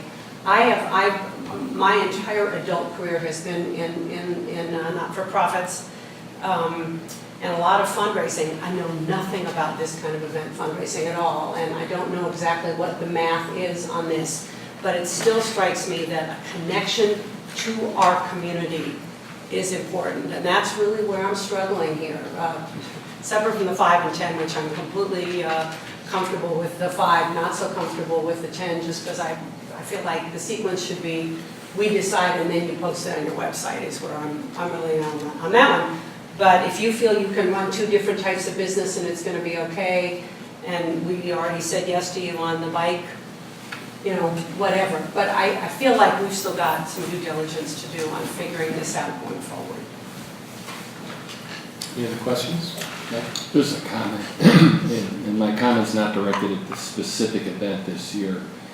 It's more because we are discussing this from a policy standpoint, and that is, I think we have to encourage events like this to spread it around, alternate venues, because they do grow. It's like every time they knock on my door for Girl Scout cookies, every year I buy more and more Girl Scout cookies and I'm overwhelmed. So you mentioned you got a director down in Hinsdale. I don't know if Hinsdale's ever hosted this, if you've ever hosted it in Winnetka or other North Shore communities or down in Hyde Park, but whether it's Venus de Miles or any other outdoor event, it does tax our city resources. We're a very philanthropic-minded community, so it hurts us to say no to these kinds of things. And yet, Saturday mornings we've got people going to the public golf course, to their private country clubs, on the bike paths themselves. It taxes our public safety personnel. So just my own feeling is, from a policy standpoint, we should encourage these events to rotate venues so it's not coming back here every year and increasingly encumbering us. Anyone else? Anyone from the public wish to make a comment? I think that Karina made a good point, and Commander Koski did as well, that this is a policy issue, and I think what I'm hearing the council basically say is that right now we're comfortable with the 5K, since we've done it before. Whether we're comfortable with them more frequently or ongoing or whatever it may be, but I think my sense and tone of the council is we'll let the 5K go on this one. I think the message to not just your organization, Angie, but any organization is reach out to the cities early and often. It goes without saying that it makes life a whole lot easier when you make that phone call very early. And it helps us better understand what our staff and our resource requirements are going to be. I'm very concerned, quite candidly, about taking 8 officers and putting them in Lake Bluff and then having 2 more officers on this track.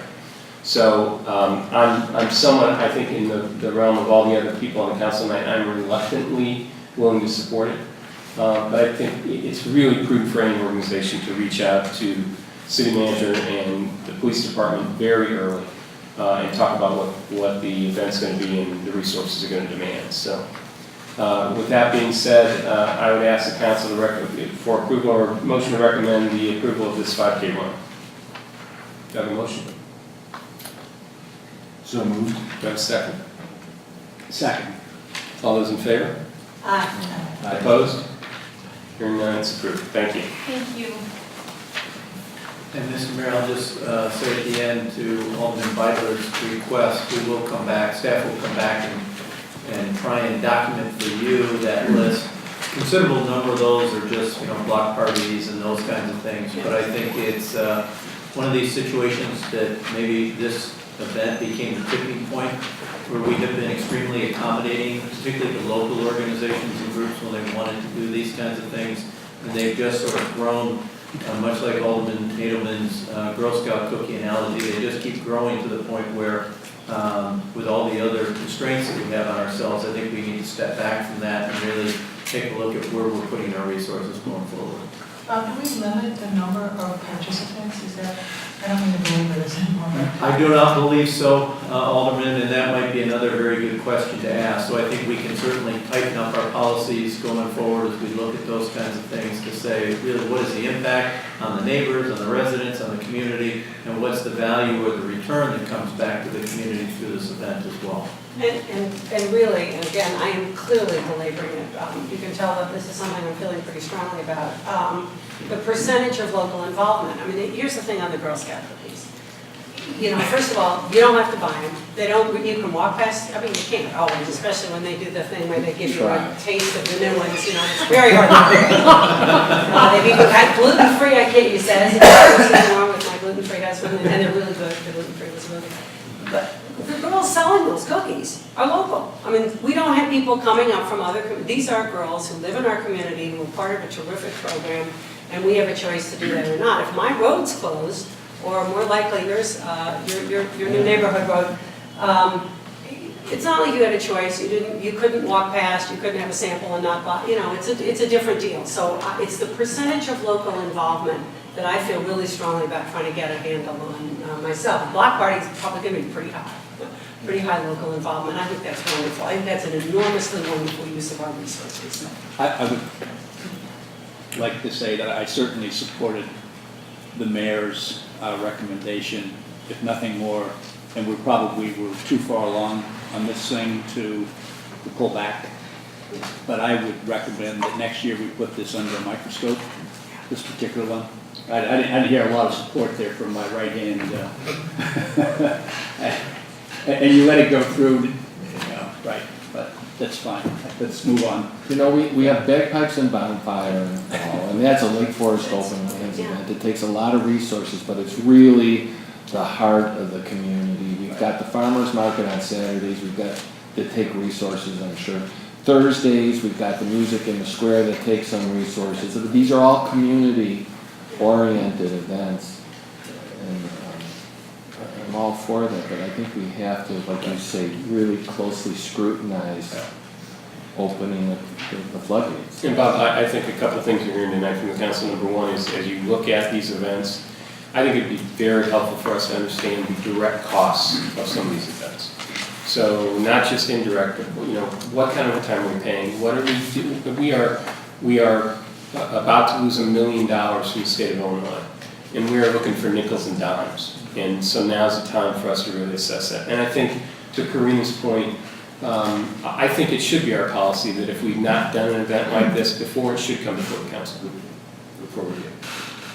Okay. All right. And are you done? I am done now. Way past done. Next item on the agenda, comments by council members. Any council member care to make a comment? Hearing none, next item number 4, opportunity for citizens to address the council on non-agenda items. Care to address the council? Would you identify yourself and state your address, please?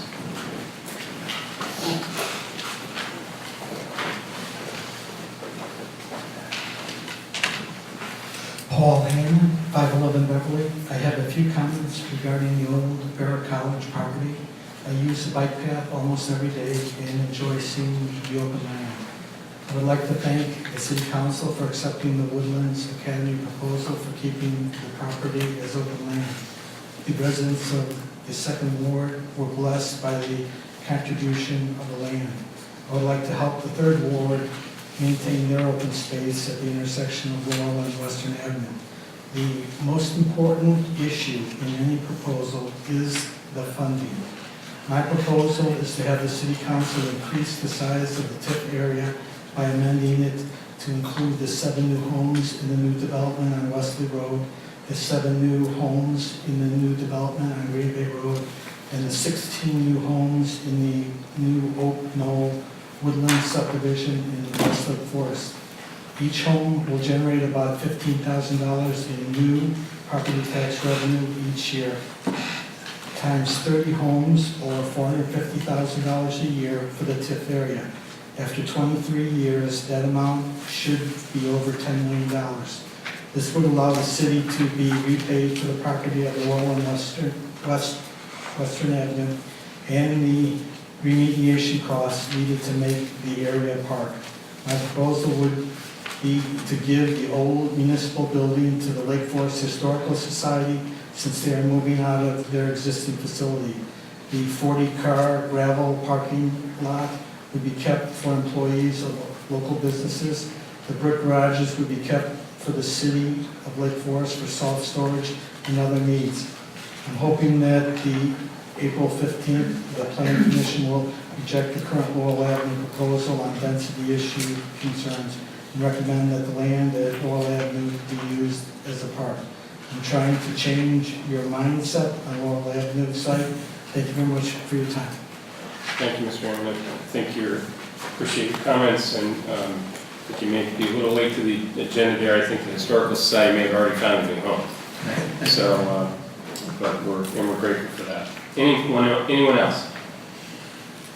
All right, next item on the agenda items for omnibus vote consideration. There are 10, so please bear with me as I'll read them all. And as we always do, if anyone in the council wants to take any of them individually, we will do so. Otherwise, I'll ask for a vote at the end of my reading the 10.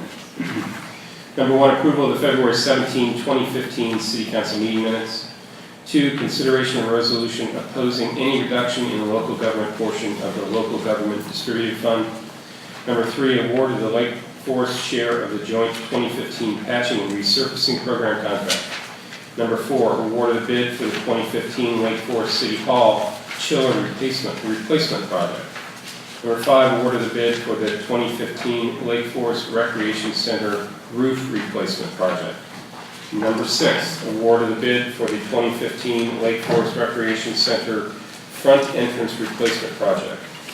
Number 7, request approval to waive the formal bidding process to purchase salt for winter 2015-2016 in confirmation of a modified salting policy.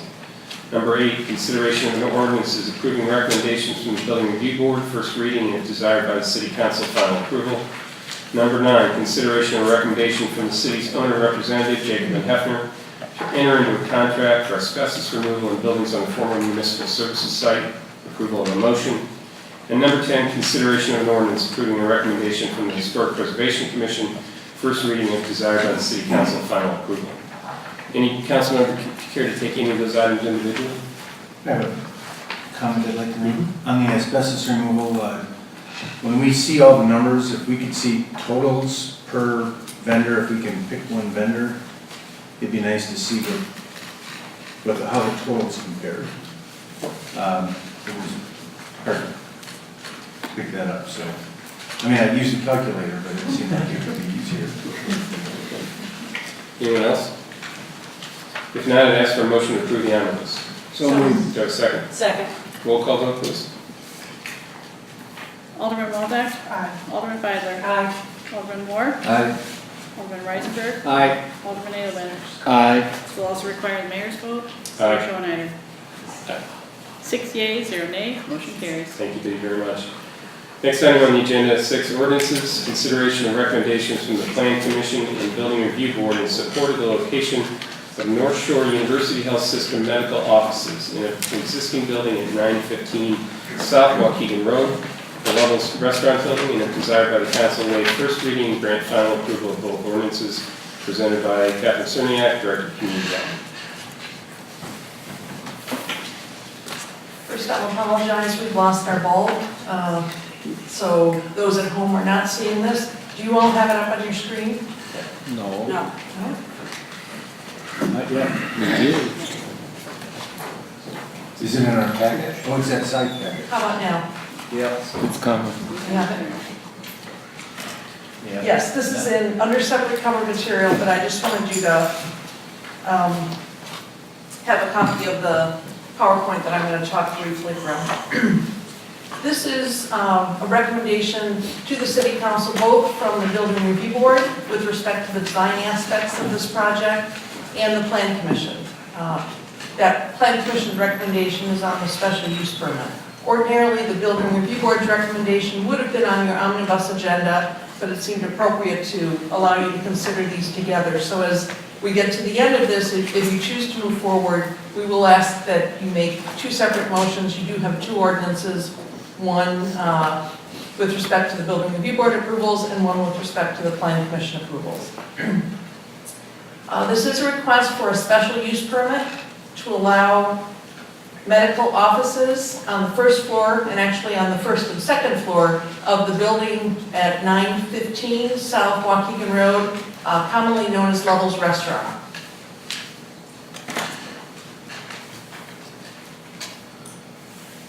The property is located at the southeast corner of Waukegan and Gloucester Crossing in the business district along Waukegan Road in the south portion of Lake Forest.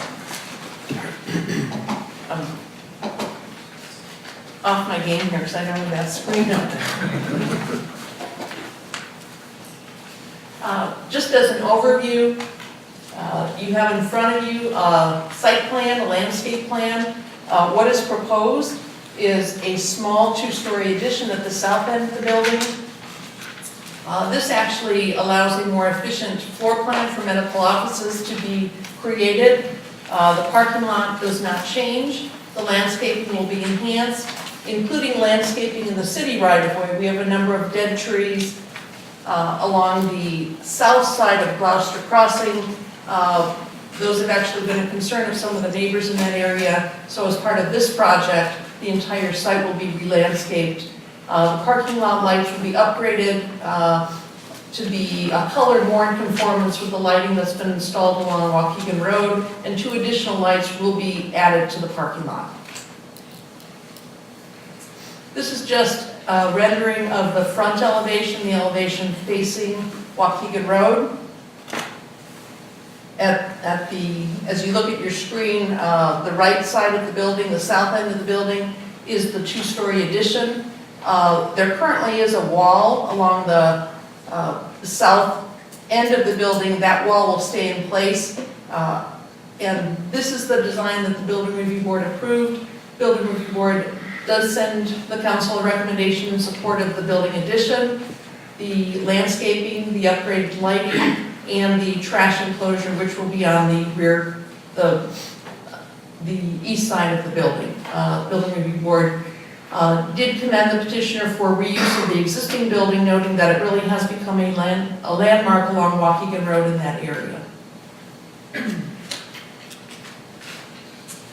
The Plan Commission, as I noted, considered a request for a special use permit.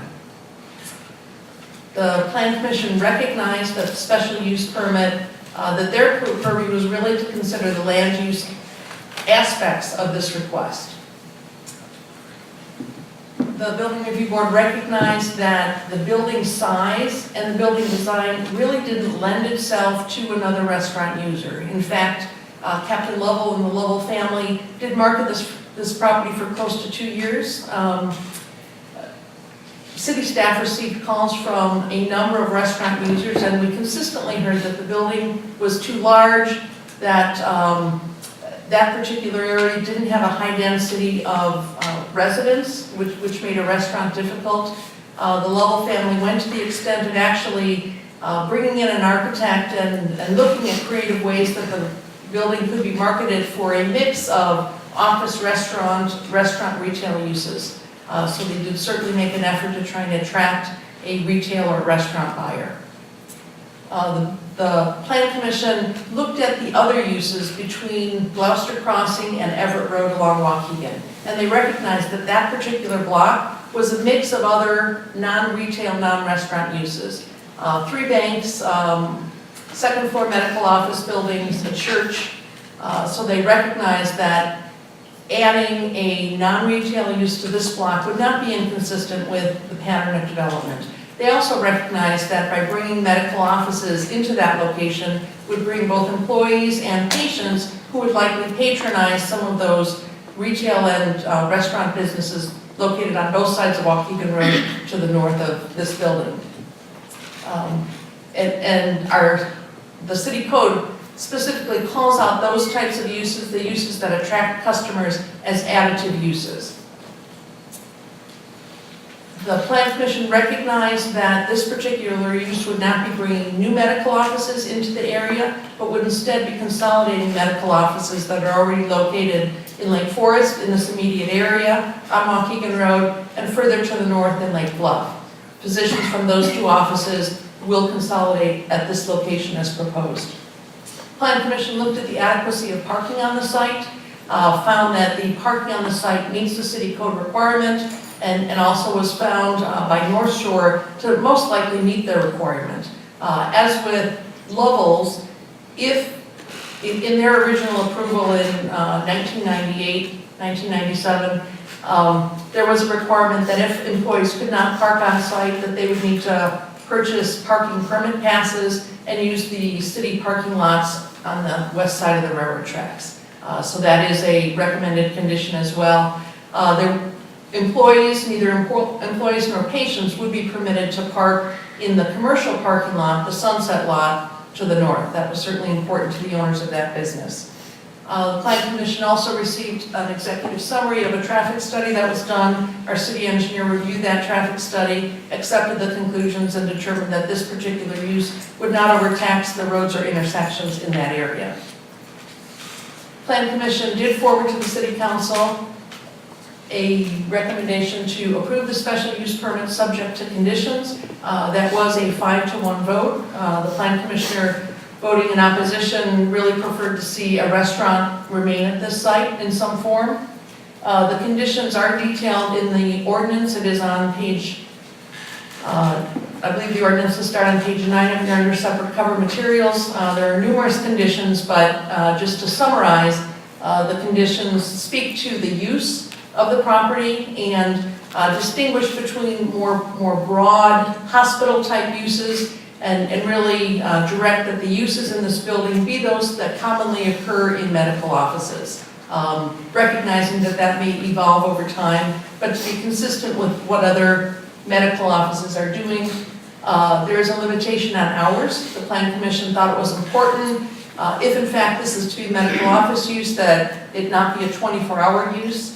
So there is a time limit that's recommended as part of the condition. There is the condition with respect to parking, as I mentioned, that employees would need to park off-site rather than in lots, other lots in the area, and that the lighting and landscape plans be further detailed as part of the final approvals and final permitting as requested by the Building Review Board. The Plan Commission also mentioned financial impacts. The Commission recognized that financial impacts are not under their purview, but did forward a recommendation to the City Council that the Council at least recognize that this use would be non-sales tax producing and would likely also be exempt from property taxes. In response to that comment from the Plan Commissioners, the petitioner and the current property owner actually submitted a proposal to the City Council, to the city, and that is detailed in the ordinance. Captain Lovell, the Lovell family, they are proposing to make a transition payment, a payment that would be equal to the average of sales taxes that have been paid to the city by Lovell's over the past several years. That would be a one-time payment, and North Shore has proposed that they would make an annual payment to the city recognizing that maintenance and enhancement and periodic overlays of Gloucester Crossing, the city-owned road adjacent to their property, will be important since that road will provide direct access to their parking lot. So they would make an ongoing annual payment to the city. Again, that's detailed in the ordinance, and that would continue as long as the property is tax exempt and as long as medical offices continue in that space. So with that, if you choose to do so, it would be appropriate tonight to waive first reading of both the Building Review Board ordinance and the Plan Commission, and recommendation that responds to the Plan Commission action, and grant final approval. I do know that representatives from North Shore are here if you have specific questions, but again, you have recommendations from both the Building Review Board and the Plan Commission in support of this request. Thank you. Thanks, Kathy. Questions of Kathy? Yes, you did a very good job. Anyone from the public? Anyone from the public here make a comment or ask a question? I actually have a very small, it's not really a question, it's a comment. First of all, I want to commend you, Kathy, and the Lowell family for everything you did, all the efforts that you made to market this as a restaurant. I think you've all gone above and beyond the call and shown yourselves to be, this family has shown themselves to be good citizens, and I appreciate and commend that. I think there is an impact to the community. Just it saddens me to see the loss of this restaurant. It's really was a sort of a fixture on the west side of our city, and there is a difference between a restaurant and a medical office. It's a gathering place, it's a place of warmth and a place of camaraderie, and I think it was unique and something that was really drew people to the west side of the city. And I realized that it had a life and it ran its life, and everyone did everything that they could to try to make this happen for another place, and it just wasn't meant to be. But it is a loss to our community, and it'll be missed. Any other questions or comments? If not, I would ask for a motion to waive first reading and grant final approval of an ordinance approving a special use permit to authorize North Shore University Health System medical offices in the building at 915 South Waukegan Road, subject to conditions of approval. Do I have a motion? So moved. Do I have a second? Second. The roll call vote, please. Alderman Waldeck. Aye. Alderman Beidler. Aye. Alderman Moore. Aye. Alderman Reisenberg. Aye. Alderman Edelman. Aye. Mayor is required to vote also on this item. Aye. 6 yeas, 0 nay, motion carries. Thank you, Biddy. And now I need a motion to waive first reading and grant final approval of an ordinance approving an addition and minor modifications to the building at 915 South Waukegan Road, as well as enhanced landscaping and upgraded parking lot lighting. Do I have a motion? So moved. Do I have a second? Second. Roll call vote, please. Alderman Waldeck. Aye. Alderman Beidler. Aye. Alderman Moore. Aye. Alderman Reisenberg. Aye. Alderman Edelman. Aye. This also is a mayoral vote. Aye. 6 yeas, 0 nay, motion carries. Thank you, Biddy, very much, Kathy. Thank you for all of your efforts, and I would go along with Alderman Waldeck. While disappointed that there won't be a Levels restaurant in there, I'm delighted the building is staying, because it's become an important part of our, not just the west side of the community, but our community as a whole. And so I think as an individual who lives on the west side and sees it, drives by it nearly every day, I'm delighted it's still going to be there. So thank you for doing that. I'd also like to Go ahead. thank Captain Lovell for everything he's done for our community. And I'd like to make a pitch for J Levels. Just so you know, if you've had some extraordinary meals at Levels in the old and quite beautiful location, I would have to say that the location may not be quite as swell, but the food is divine. Outstanding. And I have had multiple wonderful meals, and I can't, the service is terrific. You can take out, you can go and, watch TV, you can, if you want it to be ready at 6:05, it's ready at 6:05. So, and I know it's Highwood, and if you decide to move, maybe you could just come a little bit closer to Lake Forest so we can get that sales tax. It's just fantastic. So we're losing one part of the wonderful level cooking, but we've got some more right nearby. And we love supporting our neighboring communities. And I'm sure at this very moment, someone in the Highwood City Council is saying the same thing about a restaurant in Lake Forest. And if they're not, we'll make sure they do. I'd like to add Keep one, up the good work. I'd like to add one anecdote as well, and that is, I held my mother's 90th birthday party upstairs on the second floor. You folks did an outstanding job, and it's memorialized in a photograph album, and we'll always have fond memories of her 90th. She just turned 94, and I guess I can bring her back to the building for her health care. Thank you very much. Hard to top that. Next item on the agenda, consideration of an ordinance amending various sections of the city code related to plumbing as recommended by the Construction Codes Commission, first reading, presented by Kathy Zimmerman. Thank you, Mr. Mayor, members of the council. This is the beginning of some really important and long-awaited changes to our city code. Tonight is really the introduction. Want to make sure that you're comfortable with the process we're using. And if you are, we will be back before you numerous times with amendments that affect the building codes adopted by the city of Lake Forest.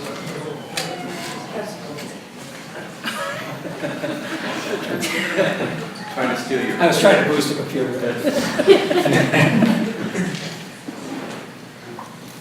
So what is before you tonight is a request for a first reading of an ordinance. Really it has to do with substance of the ordinance. Until we got your direction, we didn't spend your money or the city attorney's time in legally drafting the ordinance, so I'm sure there's a lot of language changes that need to be made. But if you bear with me, I want to kind of talk through the purpose for relooking at the codes broadly and then bring it down to what we're looking at tonight. Certainly not here, and don't think you're interested in talking about all the technicalities of construction, and I hope you're not, because if you are, I'm the wrong person, but if you are, we can have someone else up here next time.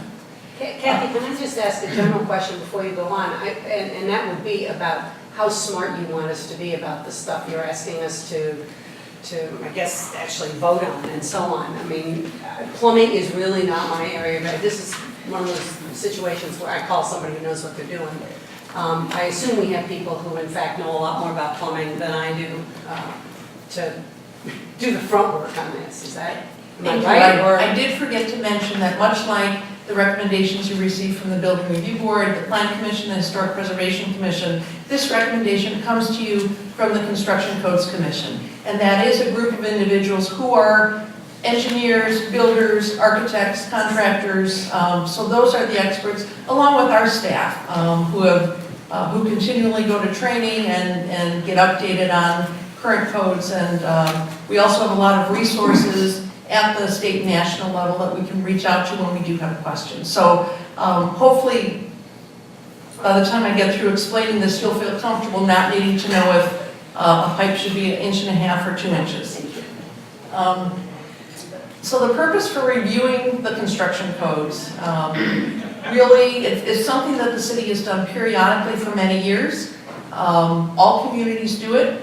And at this point, the effort really is to look at our local amendments. The city of Lake Forest has historically had a very large local building code. What we're seeing today is that more and more communities are moving more fully to the international and the state codes, and really relying on those documents to guide construction. In the past, Lake Forest was more of a standalone. Today, there are certainly new products, there's certainly new methods, there's technologies that really make it logical and make it safe and make it cost-effective for the city to look at really reducing our building code from 2.5 inches thick to perhaps 1/4 inch. I think you're going to hear from the Construction Codes Commission that we simply don't need our community-specific regulations. So the goal is to eliminate duplication, to adopt updated national and state codes. We've done that periodically, and it's time to do that again. This is a good time to do it now that we have the recodification completed. The community development over the past 2 years, with your approval, has equipped our inspectors and plan reviewers with iPads. So we have been able to download the national codes, and they now have those with them out in the field. So there's many things coming together that make this the right time to do this. Bottom line, the Construction Codes Commission, in trying to balance all the other items I just mentioned, they have looked at trying to preserve the quality of construction in Lake Forest and protect property values. So it's really a balance of trying to be more user-friendly, trying to take advantage of new technology, but also to recognize there are some community values that the Construction Codes Commission feels it's important to follow. So what's in front of you tonight? The Construction Codes Commission has been meeting for a number of months, looking at different sections of the code at a time. The first section, the first series of amendments that are before you pertain to plumbing. And essentially, the ordinance that's before you takes about 11 pages of detailed code provisions and boils them down to, we're keeping maybe about 5 or 6 of those.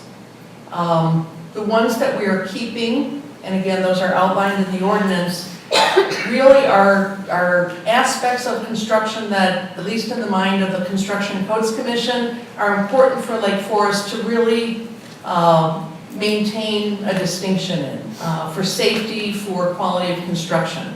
The major change with respect to the plumbing provisions in the code, and it's something that's been discussed about every 5 years, I think for at least 20 years, is that currently the Lake Forest City Code requires cast iron piping for waste pipes and for vent pipes. This is a recommendation that's a significant departure from where this community has been, but the recommendation before you is that we eliminate that requirement. Certainly using cast iron is still an option, but eliminating that requirement would allow plastic piping to be used. The one new code provision that's in the ordinance is that in cases where plastic piping is used, and it's used in areas that are adjacent to or below existing habitable space, then some additional insulation for sound attenuation purposes would be required. So that was a little bit of a trade-off for the Construction Codes Commission, because that really was a quality of life issue.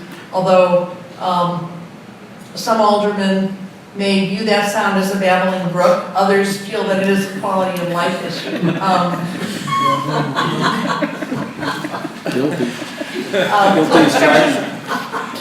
Codes Commission also looked at cost issues. They recognize that not requiring cast iron does reduce the cost of construction. What you will see later on as we proceed with code amendments, you will see discussions about requiring residential fire sprinklers. It is something most communities around us have done, and that in some ways does go hand in hand with allowing use of some of these newer materials. And when we get to that point, you'll actually have someone from the fire department here as well, but we know that these newer materials burn hotter and can give off fumes. And although the residents may get out of the house, in part it's an issue we'll talk about with respect to protection of our firefighters as well. So what is before you tonight is an ordinance. Again, we're just asking for first reading because it needs to be revised as to language informed by the city attorney, but asking for your general direction. Are we looking at the code revisions in the right way? With respect to the plumbing, are you supportive of this significant change to open the door and allow plastic piping? And if you are, it would be appropriate to grant first reading, and we will bring it back to you in final form for final approval. A couple other things I wanted to mention. We have heard from a few residents with respect to cast iron. Some know that this is being discussed. Some residents have raised the concern about whether their plumber or their contractor may use plastic piping without their knowledge. We thought it would be appropriate in a future dialogue article to just explain what this change means. It really will be an educated consumer issue if residents want cast iron piping. It won't be something the city requires anymore, but perhaps we can at least make sure residents who are interested know the right questions to ask.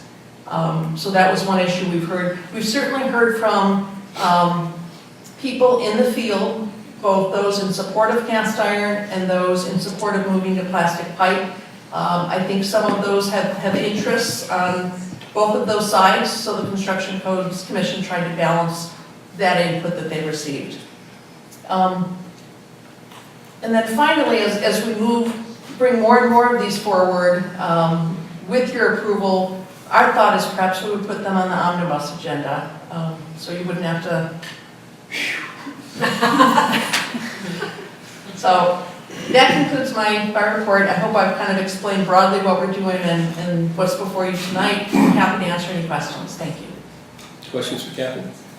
I have a question. In general, why does Wisconsin allow the electrical to run without metal piping, and why does Iowa permit you to run water and plastic? And isn't there I mean, we talked about state and national standards, but,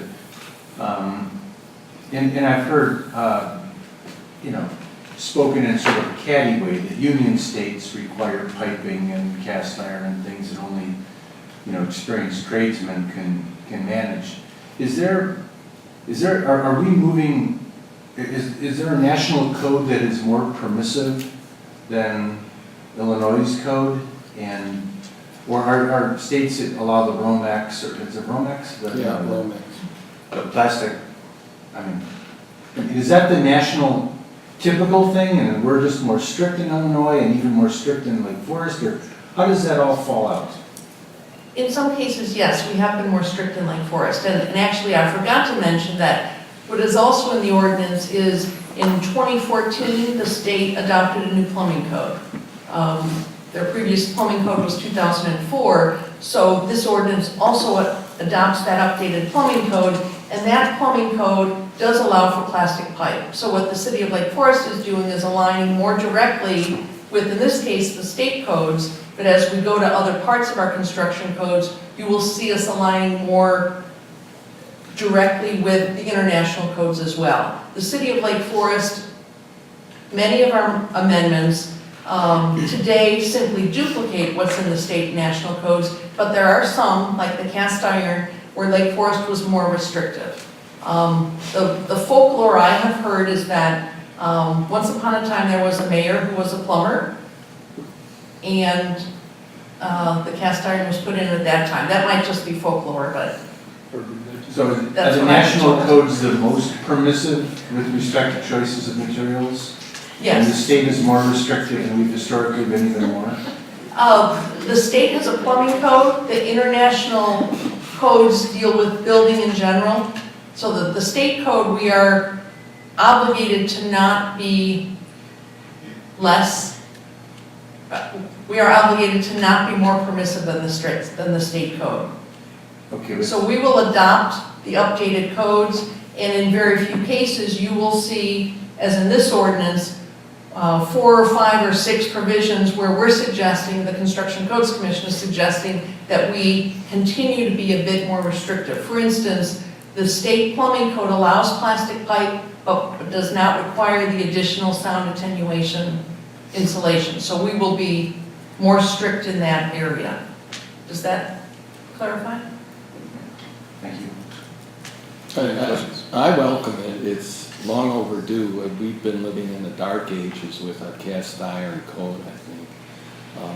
Truthfully, I think it was better when they had the old hubs with the oakum and the lead than those stainless steel compression bands. Nobody really, that was a much lower quality. A couple things. One of the arguments against PVC is it puts off toxic fumes in the event of a fire. And Kathy and I had this conversation Saturday a little bit. And it burns hotter. You know, the reality is by the time a fire burns through a 2-hour fire-rated piece of sheetrock, your house is gone.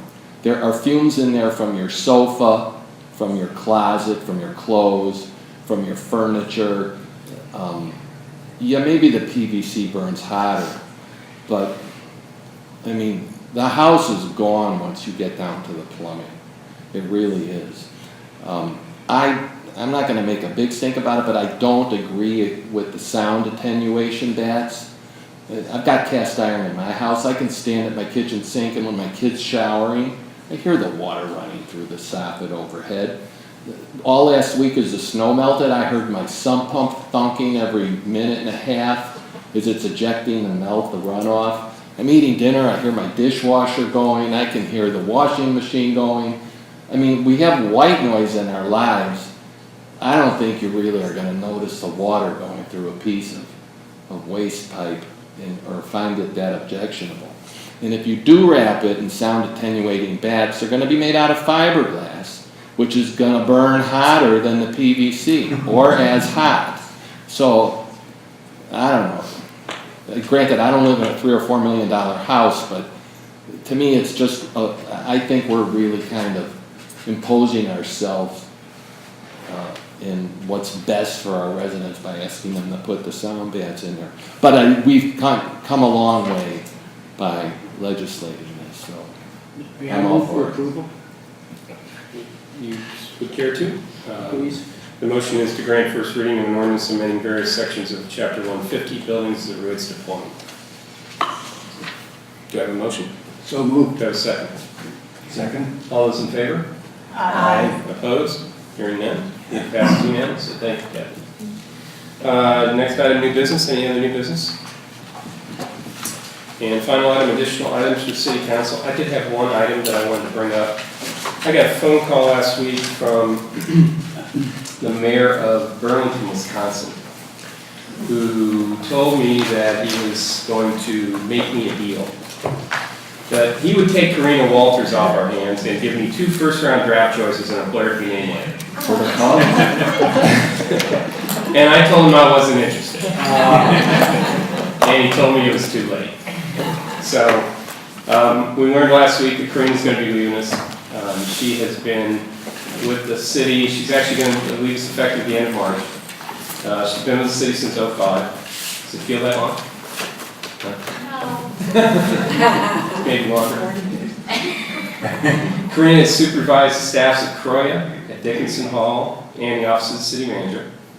She's worked on, just to name a few, being staff liaison for Property and Public Lands Committee and the Elwood Farm Commission. She's worked on the Forest Green Transit Study, the Electric Aggregation Consortium, landscaper licenses. I'm still going.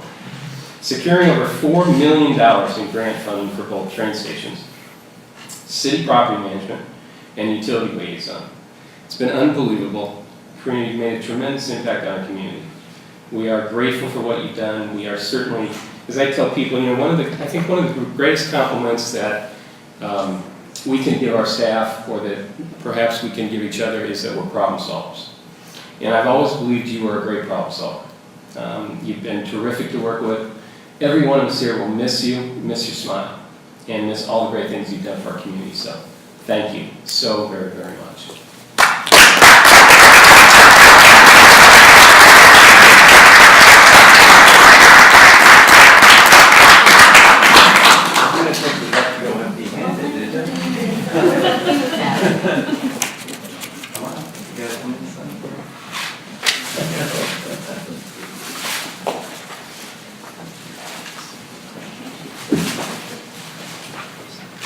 Really good tears? Don't you know?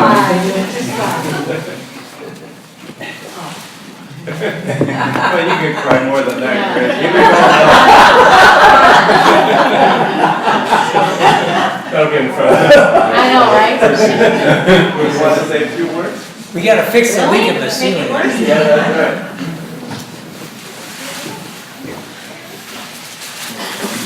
I would just like to say thank you. I started in 2005, I was newlywed, and now I have 2 beautiful children. And the city has really been part of me growing up professionally as well as personally. And I can't believe how hard this is to do, but I've had great mentors, not only from the council, but from staff, I've learned so much, whether it's engineering, whether it's built, whatever it is. And I will always say that Lake Forest will always be in my heart. And I've just had a wonderful opportunity here. There is truly something to be said to work for this community, a community that the residents truly care about the community, and they're truly invested in what they want, and they are truly in it for what matters. And staff, you have a top-notch staff here that's truly also vested in it. And I'm just so grateful and happy to be part of it. So I thank you very much. I've had great mentors. So now it's, hopefully I can take what I've learned from Bob and everyone else to see what I can do in another community. Thank you. You're always welcome back. Good luck. Thank you. Great, thank you.